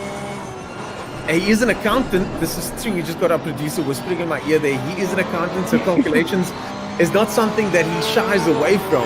Can he calculate his way past the widest car on the track at the moment? He's calculating that. He's annoyed. He's not past because he's not thinking, because he knows apparently he's not going to have the tyre wear. He knows he's not quick on a straight line compared to the Merc, and we've got a 2 kilometer straight and a 1.1 kilometer straight. So yeah, there's no calculation. Yeah, he's just, let me get past this guy, and I'm trying to figure out where. Sure, figuring out, that's the big problem though. They now once again enter the mountain section, the cutting up ahead, where it's virtually impossible from this point onwards to overtake unless your opponent makes a mistake. And he's able to get right up close to that Mercedes through this section. We can see here on the bumper he is. Yeah, that's what I said He's to you. definitely a lot faster going up the hill than he is coming down the hill. That's what I said to you. So he doesn't need to worry because from the cutting up, he is so much quicker than the Merc. But the Merc looks really good on the downhill, and it's the downhill section here that counts because it's going to take them to Forest Bend and then onto the straight, and that's game done. Look at the Merc 3 here. The Merc Brilliant I stuff. think, honestly, I think Jadwat's doing the best that he can do and applying as much pressure as he can. I mean, the only hope he can kind of sit back and wait for is. But she touches the wall there. Okay. He needs to not make the mistakes. Kadile needs to make the mistakes. Bashir just nudged the wall now. That is Oliphant having a bit of a look now because Bashir just touched the wall. Not sure if it caused any damage, but he was looking to get a better run out of that corner. He was trying to take a wider entrance into that corner to get the better run. But this has cost him now because now he's got proper pressure from Leslie Oliphant. But and he's got it sideways through there. Leslie's got him now because Bash came on the power a little bit too early. So Leslie expects to see a dive to the inside here under braking, and he's got to go for it. He backs out. He backs out surprisingly. Both of them on the absolute limit there. Bashir runs a little bit wide there. Maybe line him up for the Forest Straight over here. Get good drive out of Hell Corner, and life will be good. Let's see if we can line him up here. It looks like he's too far back. But there, Bash making two mistakes. Again, on the grass. So look, there's compromise on his drive. Leslie should have him going into Griffiths Corner. So that's, three mistakes that he's got to make. So this has not been a good lap for Bash. We've got action at the bottom, a Porsche. Down the bottom, that's Heineke. That's Heineke in the wall there. He was having a bit of a tussle there and goes into the wall. 13th position for him. And he's got him. Oliphant's got him as well. Yeah, Leslie, look, I didn't think he committed to the corner, but Bash kind of left him space and ran it wide. And Leslie said, thank you very much. So, yeah, that was a bad quarter lap for Bash. Time for him now to regroup. Now he's not chasing Bruno Cadiles or Leslie Oliphant to deal with. But this will be stoked. Maybe he'll be for Bruno. Yeah, maybe Bruno Cadile can now become Leslie Oliphant's problem because Bash clearly wasn't able to get past him. So maybe he's going to say, you know what, maybe you try and go tussle with him a little bit because I do think the Porsches are overall going to catch that Merc. We're seeing it right now. It's getting past. That's a whole other situation. Getting to him is one thing, but getting past him is quite another thing. But remember, we saw how the guys set up at Paul Ricard circuit where they just put as low downforce as possible, and it doesn't matter what you do. If you can't put the guy down the straight, you tickets even in the slipstream, and that really looks like what the Merc has got set up here. Is it's strong where it needs to be, downhill and on the straights. Brilliant. Yeah, but the Porsche seems a lot faster at the moment compared to that Merc. I mean, Oliphant's already closed right up there. Yeah. Well, further down the field, we're looking at more Porsche action here. This is France Albertine. Oh my goodness, lots and lots of action happening here. One of the Porsches pulls alongside there as Brent Lindsay Ray, France Albertine and Jason Gray make their way through. That's Heineke as well in the mix there. But we're on board with France Albertine now in 17th position. Oh, in the background there, one of the cars goes off. There's action all over the place and so many places to make a mistake, isn't it? But this track's unrelenting. Side by side through, wow. That was Jason Ray we saw in the background. So that's Lindsay Ray, Albertine, but who's the Porsche? That must be Heineke. And I'm trying to figure out. That's Wilken. That's Wilken in 25th position. I just saw now. That was quite confusing. Okay. He's actually a lap down. No, that's what I'm trying to see. He's trying to unlap himself. I guess I'm going, hello, who the hell? Anyway. So fast though. Look at how fast he goes past Brent Lindsay Ray there in the Aston Martin. No problems there for Charles Wilken. Clearly has the pace, but just not the track position. It's also good if the guys let him go. If you know the guy's a lot quicker and he's obviously had a damage or he's had some issue and he's been in the pits, and just let him go, Oh, hello, this is our leader. We haven't seen much of Jordan Shep. Who are you talking about? Oh, brilliant. 10 and a half seconds with 17, 18 minutes to go. Brilliant driving. And I don't want to curse him. This has been amazing. Amazing. And it's so planted. Just look at how calm the car looks. There's no stress in the movements of the vehicle. I mean, he's got that car under control through what is arguably one of the trickiest circuits in the world. and he's just completely got everything under control. Leslie Oliphant there in fourth position, chasing down Bruno Cadile earlier. He crashed early on. Leslie Oliphant had a bit of a crash. He's way down. That's Jason Webb in front of Leslie Oliphant. And Leslie Oliphant is all the way down now. Oh my goodness me, what happened there? Hopefully we get a replay of that as well, because Leslie was way up, and our producer's getting us a replay. We can have a look. So he's dropped behind Jason Webb. So Jason had his little incident. Leslie's at his, and this is what happens. It is so hard to keep concentrating. I reckon Oliphant and Cadile came together somewhere. Oh my goodness. I hope that's not the case. Oh, and have a look at this. So you got Cody Sherritt. Is that all over the back of Bash?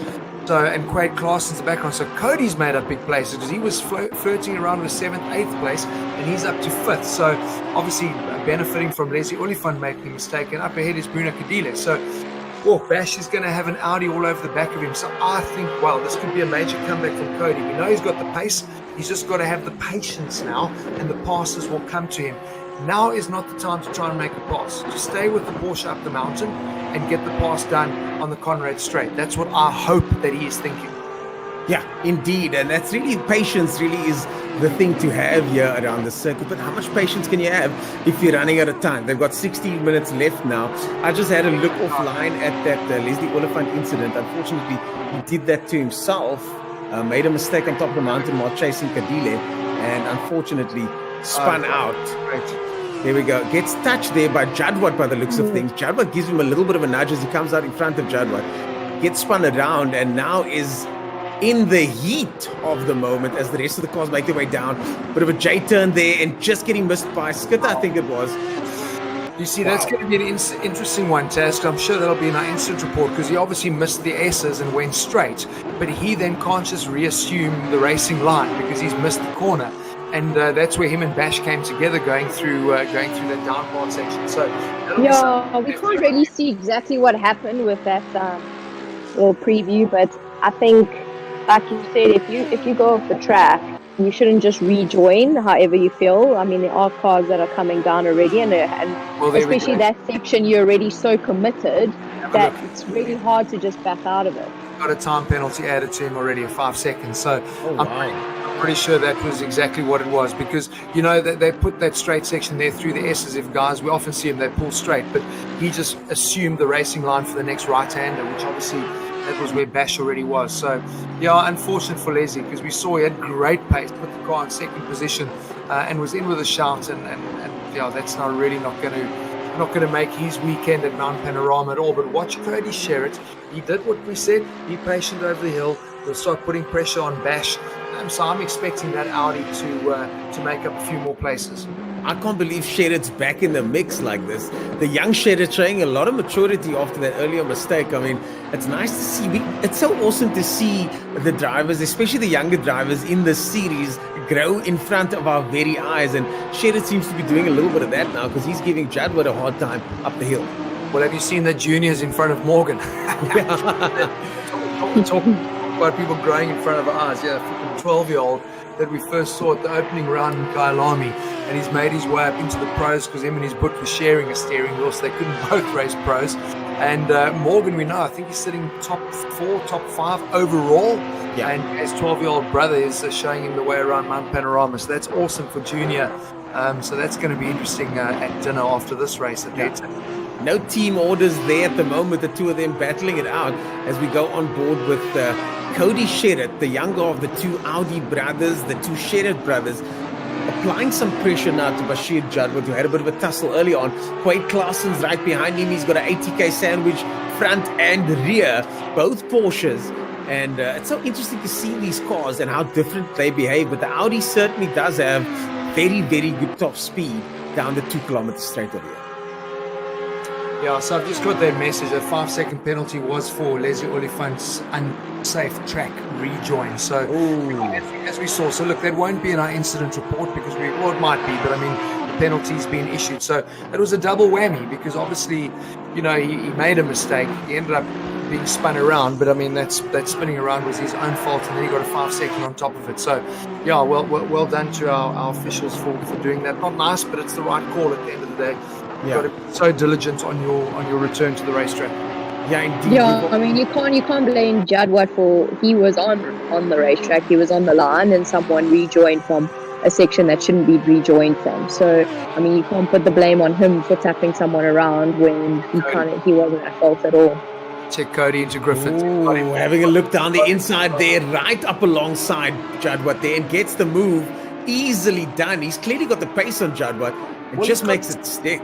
He's got the slipstream as well, so that's, I mean, we know that Audi's quick, so he's actually done the right thing. He's been patient, not try to do stupid moves over the mountain, and rather waited for the right opportunity, get good drive out of that corner, hell corner, and get the pass done where it matters. But now Quade Claessen's all over the back of Bash, and Kieran Peterson's in the background as well. So Kieran Peterson, so a lot of racing still to come. Staying in that Ferrari is now in 8th. This is a flipping brilliant race for him as well. So look, 11 minutes to go. This is normally the twilight zone for us at ATK Pro Series. This is normally where the chaos really does happen, and I'm expecting more of the same now as people are struggling with tire grip with 11 minutes to go.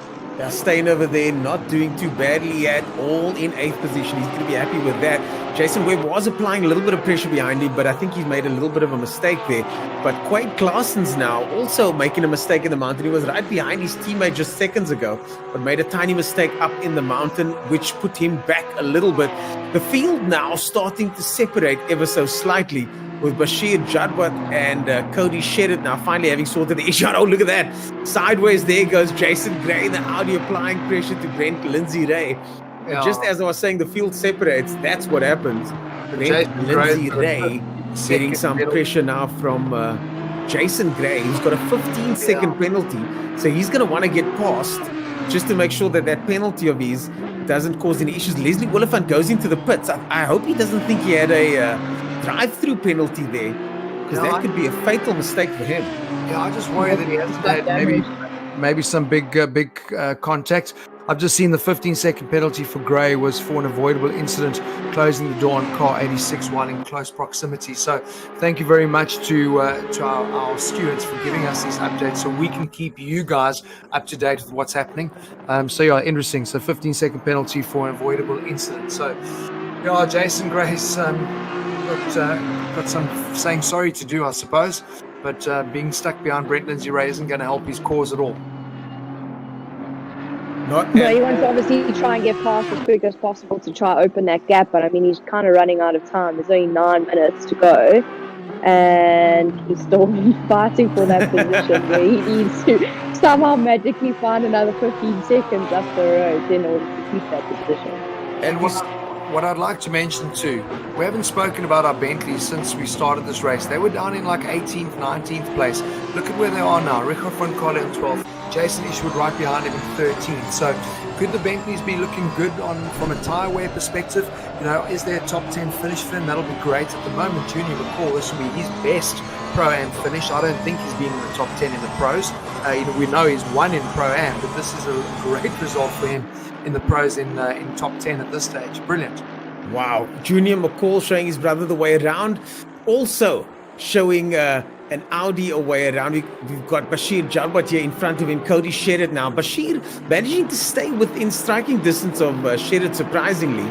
But Shedid early on proving that he's able to get past Bashir on a track that's very, very difficult to overtake on. So I'm not sure if Bashir's going to be able to fight back for this one. He is still only 0.4 of a second behind the Audi. In front of that Audi, though, is Bruno Cadile. Bruno Cadile, a full, looks like 15 seconds up the road, I think that is. Yeah, listen, the big problem here as well is that they're now running into back markets. So we hope that we see guys getting out of the way like we saw earlier. You know, because you don't want to be stuck down a back market going up and down the mountain. So hopefully our drivers are watching what's going on and getting out of the way to make safe passage, because that's also what you don't want. You know, the leaders are in the zone racing. You don't want them to be tripping over back markers or doing silly things. So far so good. The guys are respecting blue flags. Yeah, Etienne Kleb getting out the way there. Made a bit of a mistake there. The gap between Essa and Cadile is 15 seconds. The gap between Cadile and Shedid is 1.9 seconds. Yeah. So Shedid with his eye on Bruno Cadile. Looks like Cody's made a mistake for sure, because is that Bash behind him? No, that's Bash behind him. Yeah, that's Bash. Oh my goodness, we've got a big accident here. They're going to have to make evasive maneuvers. Oh my goodness me. That was Bashir Jadwat having to take evasive maneuvers there. I mean, that's what happens here. You come around a corner, foot flat, committed on the edge. How do you get the car to change direction when it's actually on the edge already, and you've got nowhere to go? You're stuck in the super tube. Ooh, that was too You kind of close just for close your comfort there. eyes and hope, close your eyes and hope for the best. That's what you do. That was a bit Hold too your close breath. for comfort there, as the guys managed to thread their way through a section there. And I mean, you're on the limit already. The tires are at maximum adhesion, and now you've got to do an evasive swerving maneuver. No thanks, man. No thank you. The guys did, however, manage to pull it off. Well done to them. Well, what is cool is Cody's taken 0.5 of a second out on Bruno. So, you know, he's in with a shout for a podium. We could have a share at 1-3 today. 6-7 minutes to go. Plenty of time. So, yeah, he's going to be hoping for some good, clean laps, not doing anything silly. But Kieran Patterson, if I'm looking at the action down below, all over the back, I think it's Quade Claessens that is all over the back of. So, Kieran having another solid run. This is a battle for 6th place. So, yeah, looking solid there as well. Yeah, I Kieran wouldn't mind seeing another safety car, to be honest. Just to bring the pack back together. And go, that final stretch. Exactly. For the last 2 laps, and then you just go. Yeah, Kieran Patterson really doing well. He's got Quade Claessens, the 80k pro driver, in front of him here. Kieran Patterson in 7th position, having a good solid look at Claessens over here. Kieran Patterson really has evolved quite a bit over the last couple of races. He's becoming one of the front-running guys now, working his way from first top 15, maybe top 20, to now 7th position with a chance of getting a number 6. But hang on, look at this. I mean, look at Steyn in the back in the Ferrari. This is brilliant. Oh, it's a bit of a wall touch there, but this is a big battle because something goes wrong here, and you're essentially dealing with 6th place, 3 cars fighting for it. So this is awesome. Great to see a Ferrari having such good race pace at a circuit like this. It was kind of one of the marks that we weren't talking about. It was like a no-name car for this track. Well, Steyn definitely is going to be happy to know that he's one of the fastest Ferraris, or at least the fastest Ferrari driver here this weekend. And I mean, that's something to take home with you, because, you know, it's one thing to be the fastest if you've chosen one of the fastest cars, but we know that the Ferrari suffers a little bit, and Steyn doing very well so far to get up into 8th position as they go past Kleb. Kleb hugs the wall there, gets out of the way. Well done for him. Well done to him. But Ernest, it's crucial because I mean, we keep talking about Steyn, and we go, wow, but when you look at the overall standings, he's there. He's right always at the there. top. Yeah, he is consistent. He's had no bad races. He's always kind of in the top 10. So this is a great. Patterson has a look. Patterson has a look. Patterson on the outside now. Claassen down the inside. Claassen might run a little bit wide. Patterson slots in behind him. And look what we have here now. We've got the Ferrari getting involved. Steyn gets involved as well. Patterson and Steyn, it's a bit too close. Oh my goodness, they touch. Patterson closes the door and Steyn collects him. Kleb comes through, both of them crashing badly. And that oh my was goodness always me. going to happen. Taz, we saw that a few weeks ago. Hey? Oh no. I see we've lost Taz. She's gone on to mute. What a sad way for that to end. But we had something so similar. You know, Steyn has put his car up the inside, so he's there. And for me, looking at that, Patterson can't just close that door. So yeah. I think we'll see this tomorrow in an incident report. And for me, looking at it, Patterson just can't assume to take that racing line. Even though Steyn has made the move, Steyn's car is still there and he's allowed to be there. And unfortunately, he's going to end up getting spun around like that because he's leaning on the rear 3/4. He's putting his exactly. And I get it. I've had this conversation with you in motorsport on track. You can kind of do that as an intimidation thing. You want the guy to back out behind you, and if an incident like that happens on track and somebody gets hurt, it's usually the guy at the back's fault. He should have backed out. Yeah. But I find in the sim world, it's better to just leave the space. There's no physical risk to any of you. So if the guy at the back's going to just let you touch him. And if you do, you're basically going to take yourself out of the race. Well, you see what's nice. Yeah, but half of the time as well, when you're getting a little bit too close in these games, you end up spinning without even actually touching each other. So it's just best to just leave that little bit of extra room just in case something like that. Especially like that. Yeah, but Taz, I mean, I don't know if you, I know you were off comms for a while. I don't know if you saw the incident there where, you know, Steyn made a move to the inside, wasn't past him, but I mean, that's where he is. And obviously, we'll hopefully get a replay of it. And Kieran just decided look at this battle to move back across onto the right-hand side. So for me, the nice thing about sim racing is on the replays for the stewards, they can get all the onboard footage. They can see what was the steering input. Did he turn into the car? Well, he did. So it'll be interesting one to discuss tomorrow. But for me, having a look at it first time like that, I just feel Patterson needed to have held his line and not try to assume the racing line right with the car inside. He had that in the bag, and plus he made a mistake earlier on as well, putting himself in that situation. As we go on board now, as we look at Richard Van Coller in the first of the Bentleys, he's got Isherwood right behind him. I called it 10th place, and this is on the cards. Have a look. This is awesome. So Morgan McCall's made a mistake. He's dropped back. He's now behind Isherwood. Richard Van Coller all over the back of Junior McCall. So we could have a Bentley in the top 10. It's not going to be a win like the opening round of the Intercontinental GT Challenge with Jordan Pepper and the guys. But it would be a great result for Richard to finish in 10th. And obviously behind is Charles Wilkin. I think he's still trying to unlap himself. So hopefully he doesn't get involved in this because it's racing for him with a minute and a half to go. Kieran Patterson gets a 15-second penalty for his troubles. Well done. Earlier on. Yeah, I tend to agree with that one. That was completely unnecessary. And again, I've been guilty of that myself. But you just can't do it here, man. It's not a smart move. It's not the smart play if you're playing the long game. No, but it's not the right play in any racing. And I think a lot of the time the guys will say, but you touched me on the C pill. I'm going, dude, but you turned into me. My car was always on that line. So you're going to come across and try and take a space that doesn't exist. Well, but then you end up in the wall. That's just how it is. So I'm glad that Steyn's still circulating and still sitting in 8th place, that he hasn't lost too many positions because he obviously also spun out in that. But unfortunately for Kieran, he's a good racing driver, making a bit of a silly mistake there. I think he was grumpy because he was having a good run at Quade Claessens and got compromised on the exit, and that put him under pressure from Steyn. So, but have a watch. And there's contact in the wall, and that's a spinning Ferrari for sure. That's Walker. That's Byron Walker. They're in the wall there as the three cars come past with no incident.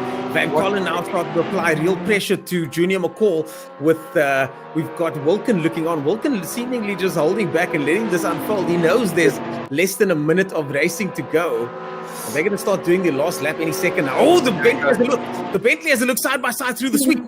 They're going into the left hand, and now there's a Porsche in the mix there. Oh my goodness, was that the other 80K for there? Wow.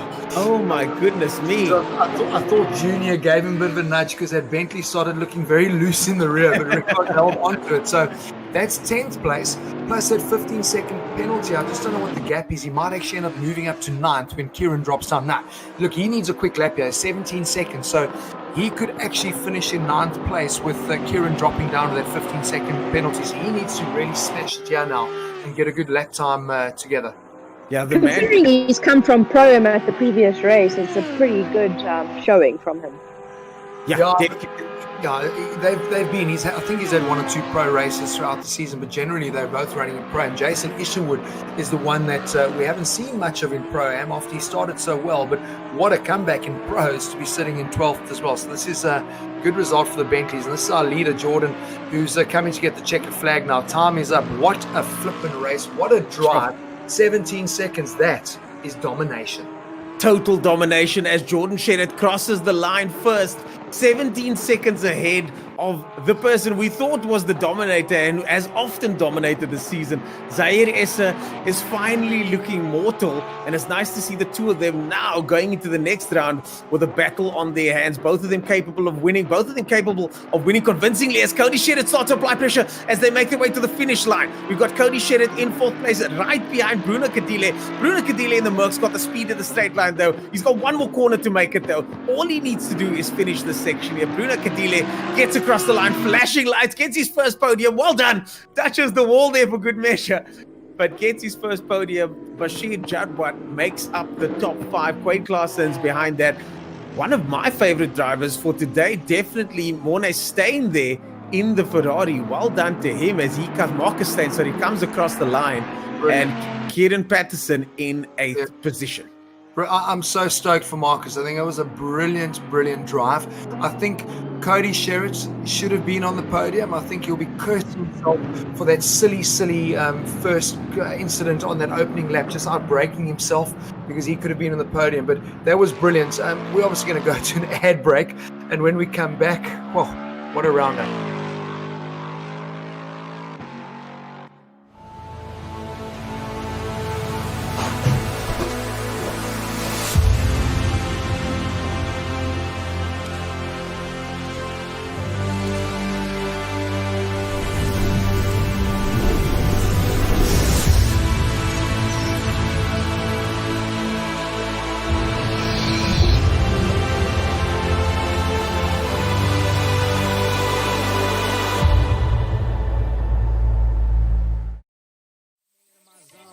Let me into my zone. Let me into my zone. Let me into my zone. Let me into my zone. Please don't let me in.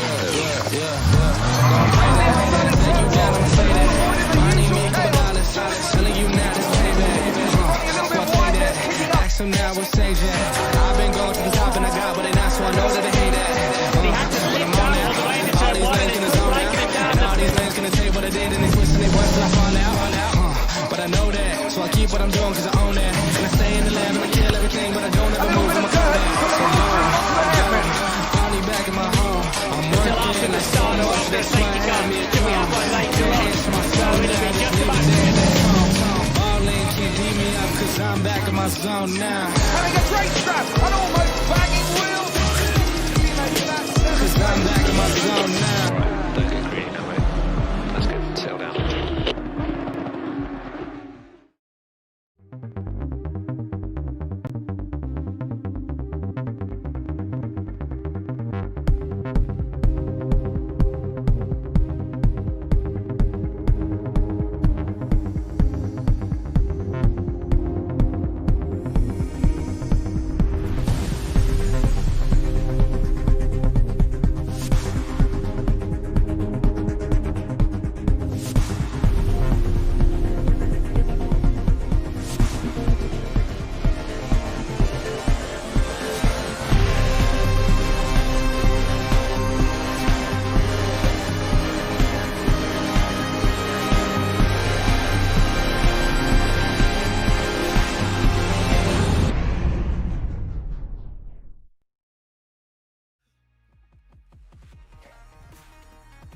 Well, there you have it, folks. A familiar-looking podium between these three guys, but you wouldn't have said that at the start of this race. It could have been anybody's race, and that's exactly what we had today, isn't it, Marius? We had ourselves a proper race on the mountain today. Yeah, and what's it? Jake Patterson winning. That's brilliant, eh?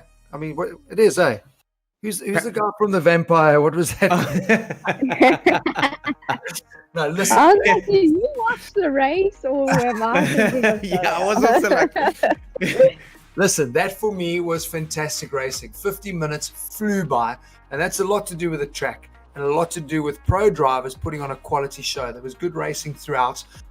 Brilliant, Bruno Cadile. I mean, the Merc, Zay was saying last week or 2 weeks ago, the track is suited for the Mercs. So no excuses, but still a great result for him in third. Zaire in second. We didn't get to talk much about him. I thought the guys really gave him far too much latitude in the beginning and let him drive right past all of them. But Jordan absolutely flipping ran away with it. And this is, sadly, we should have seen Jordan in number one probably on 2 or 3 other race days. But there were incidents that obviously saw him technically not making it. So a pity, but that's where he deserves to be this weekend at Mount Panorama. Well, finally, he gets to have this moment in a deserving way as this one is right now. Before, we saw so much bad luck, some of the worst luck we've seen in the series, but this time, start to finish, Jordan Sherritt once again in a league of his own, and he can proudly say he's the only person today to have done 59s as far as I could see, and taking that top spot against the usually unbeatable Zahir Essa. Now, the man in third position here gets another podium, and someone that's sneaking his way up the championship standings is Bruno Cadile in third position. He joins us now in the virtual commentary booth. Bruno Cadile nibbling away at that championship nicely. Well done on the third position. Thank you very much. It wasn't easy today. Jeez, I'm still sweating. Tell us why was it not easy? We can see from our point of view, but what's it like inside that car? It's very hot. It's like in the Sahara Desert. Yeah, tremendous pressure from all the guys behind me, and also just Bathurst itself. You have to be 110% focused, and super happy with my drive, keeping the guys behind. I was just looking in my mirrors and fighting hard. I was about to ask you, please tell me you weren't looking in the mirrors, because once you start the climb to the top of the mountain, I mean, there's not really much opportunity for the guys there, and the Merc seemed a bit slower than the Porsches on the climb, but it seemed really supreme on the downhill bits heading into the final turn before Conrad Straight. So I was wondering, just turn the mirrors off. I mean, you don't even need them, because you fast where you need it to be fast. Yeah, in the beginning, it was all about looking in my mirrors, but then I just started hearing where the guys were and just focusing up the hill. You called it right. I mean, through the hill, the Porsches were right on my tail, but I knew if I just got a good exit out of the hairpin, I could sort of pin a gap for the remaining of the lap. So, yeah. Yeah, and it was close at the end with Cody as well, because I mean, that was right up to the finish line. So yeah, nobody said to you, there we go, have a nice easy run, but fantastic result. And we actually called it earlier. If you look at the overall standings, I think first and second is pretty much done for the championship, but the real interesting battle is for third. And this result, I think you should probably be in third position now overall, or it's going to be close. That's for certain. Yeah, it's a mega result for me. I'm super happy. But I definitely need to go take a shower now. I'm just falling in the sweat. Shower in champagne. Oh, we can't. Whiskey afterwards. Whatever you managed to hoard away before lockdown, we hope you have some of that tonight in a celebratory way. Well done, Bruno Cadile. A fantastic drive to Moon. I look forward to seeing where you end up in the championship. I think this was exactly what you needed to try and give those boys up top there a bit of a run for their money. Well done, man. Thank you so much, guys. Thank you for the stream. Yeah, Bruno Cadile improving all the time, but really getting to shine with his skills here at the circuit. The car works here, he works here. And the person that was just in front of him, the person that's usually unbeatable, is Zahir Essa. Zahir Essa, I love seeing you win. I love seeing you race, but I also love seeing you battle. And today you finally got to battle. I saw you carve your way into second position in a way we've never seen you do before, because you simply haven't had to do it. So how was your race today? Surprised. A lot of cars are quicker than the Porsche, as you guys mentioned for the race. So I'm surprised to be second. Listen, Zahir, how much money did you give Leslie and Cody? Because I've never seen people leave so much space and just say, here we go, Zahir, off you go. Because I just said you're going to have a nightmare up over the hill if you're still in fourth place. But they literally just gifted you the place on track. And into second you went, and we never really saw much of you again. So, I mean, brilliant race all round. But what a circuit, eh? Yeah, it's a fantastic circuit. It's a pity, I have so much work going on in the background. I just didn't have time to practice. It's going to be like that for the next couple of races. So I just had, my game plan was just stay out of the walls, survive the race, bring home the points, and I'm really shocked to be in second. Sure. Unbelievable. If that was the strategy going into this, you've already got a fantastic lead in the championship. And if that was the strategy going into this, that strategy surely has paid off. Now, we know the Porsche wasn't good here. Any issues with tires? We've been joking about, standing jokes about the tires, but the car seemed to be performing from start to finish with you today. At Bathurst, it didn't look like it. Qualifying, I was struggling a lot because I didn't have time to test the setup. So I was really struggling with that. But I knew the race setup was good, and with the long straights you get a lot of cooling, so the tires get cooled, so there's no blistering or any graining or things like that. So for this race it was actually perfect. Sure. Well done, Zahir Essa. I cannot believe it. Looks like that championship might be wrapped up. We don't have the final look at things yet. We'll need to see, but it's so great to see you consistently finish in the top three. And that's how championships are won, isn't it? To consistently finish on top like that without any issues. Even the races you have to give away this year are not going to be that bad. So well done on yet another fantastic performance. Congratulations, man. Thank you. Awesome stuff. That is Zahir Essa there. That was a long race for a lot of these guys, I'm sure. But we've got one winner, and there can only be one winner. And that man today is Mr. Jordan Shedid on the top spot of the podium, netting himself 45 points. Finally Jordan Sherritt has a good race with good luck. Well, did everything go according to plan, Jordan, or was there some cataclysmic event that we didn't see happen in the background? It was a bit sketchy at first because, okay, so let me just put this. So my main line, the fiber line, is having issues. So when we joined free practice, both my brother and I were getting disconnected. So we're like, oh flip, what are we gonna do? Luckily, I had another line or another LTE line, and then we just switched to that. And so you guys were on LTE for this? Yes, yeah. Oh my goodness me! Can I suggest something, Jordan? Let's just get you a network sponsor. Because, dude, I promise you, I was sitting there going, if this plans out like it did 2 weeks ago, I'm surely going to crap myself. Because, you know, we are all race fans. We want to see a good race. And then things like that happen. And the guy that sets the fastest lap and qualifies on pole doesn't get to race. I'm glad it didn't happen today because it was fantastic racing. But 50 minutes, Mount Panorama, to be that precise is pretty special. A great race. Well done, man. Seriously. Thank you so much. Yeah, it was very, very hard. I mean, luckily, I had a pretty good race setup. Not so much qualifying. Qualifying I was a bit loose, so in the race I could really like push, and I had a slight understeer through like the fast corners, and so it kind of helped a little bit. Like also when I got onto the accelerator, the rear would come around, so I could control that with understeer. So it kind of paid off in the race, I think. So yeah.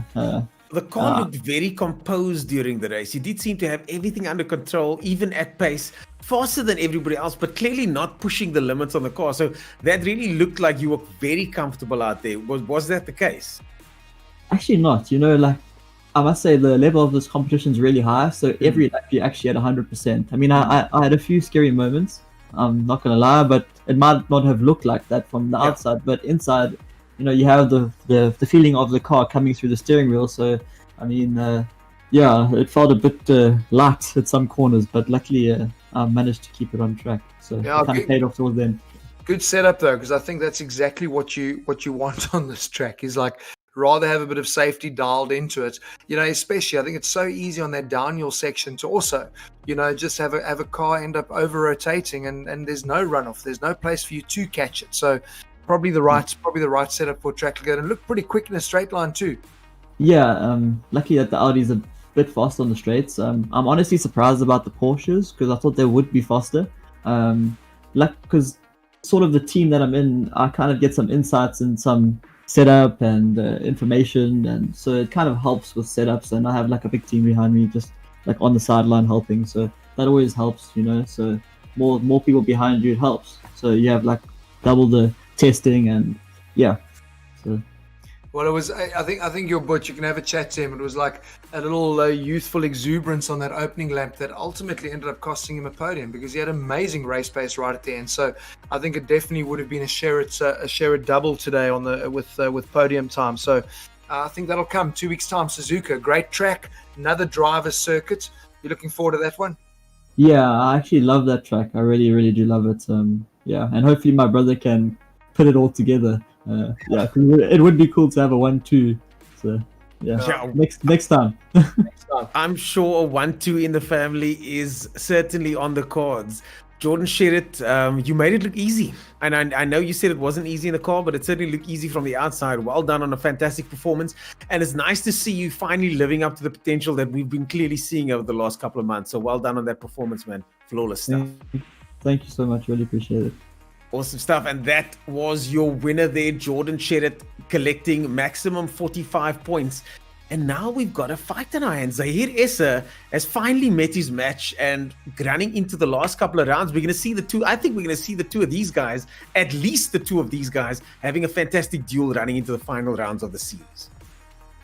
Yeah, but I mean, it's just good. I don't want to sit and cry about things, but like for me, it just would be nice for Jordan to have had that consistency with networks and all that stuff. I think it would have made for a very interesting race, a season. But like I said, I think basically 1 and 2 is kind of sorted, but the battle for third, we've got the updated overall standing. So it'll be nice to actually have a look at that because I think Bruno probably is going to be in third. Oh, he's close. Oh, look at that. 4 points off of that. And I mean, I don't know what happens when we start doing throwaway results because I think Bruno's probably been a little bit more consistent than Morgan. So it'll be quite interesting when those throwaway results are found. But have a look at Marcus Steyn in that Ferrari. Unbelievable. position. The next Ferrari is Byron Walker in 25th.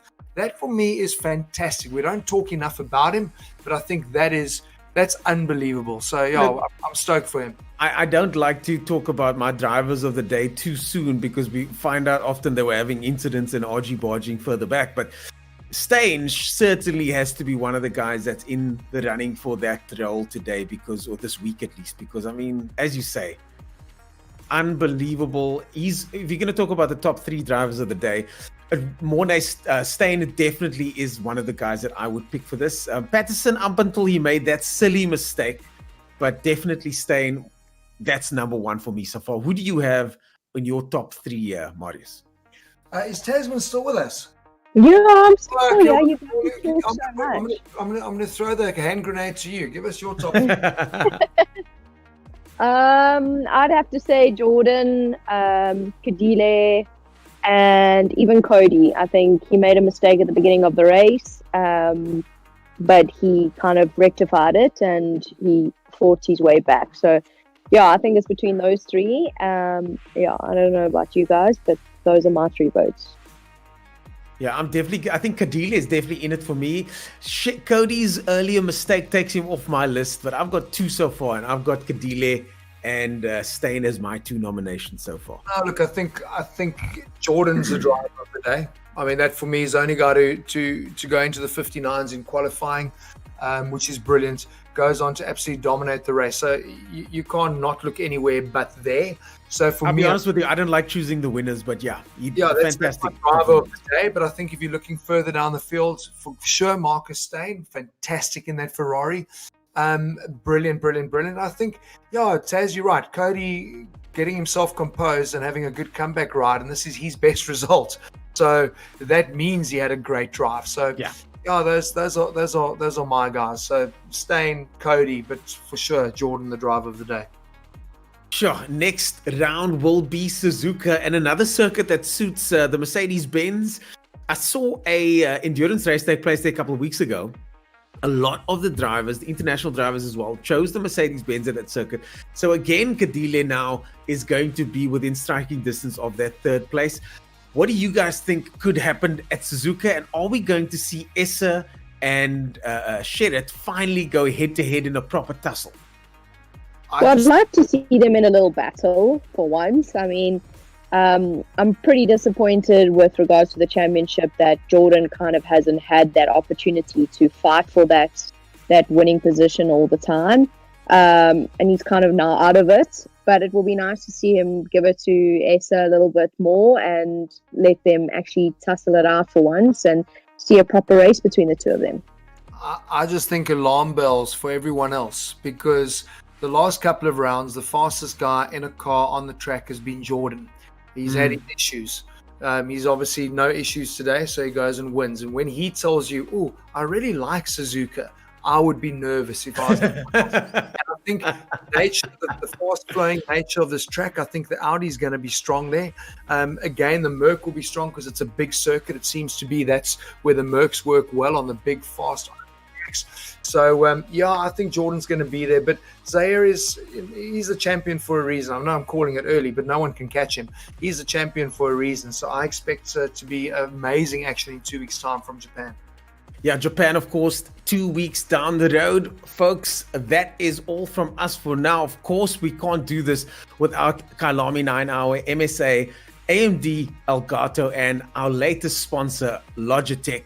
We will see you guys in a couple of weeks' time for the next round at Suzuka. Stay tuned because the ATK Pro Series is happening at Suzuka. We'll see you guys there.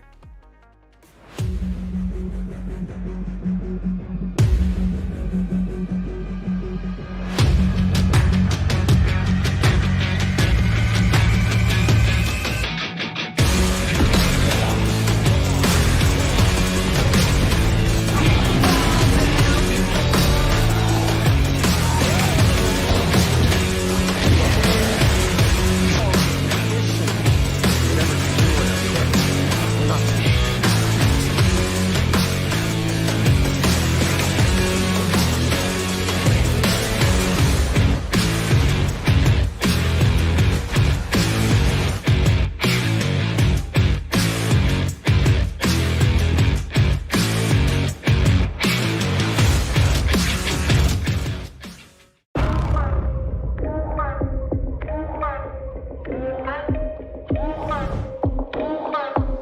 Thank you.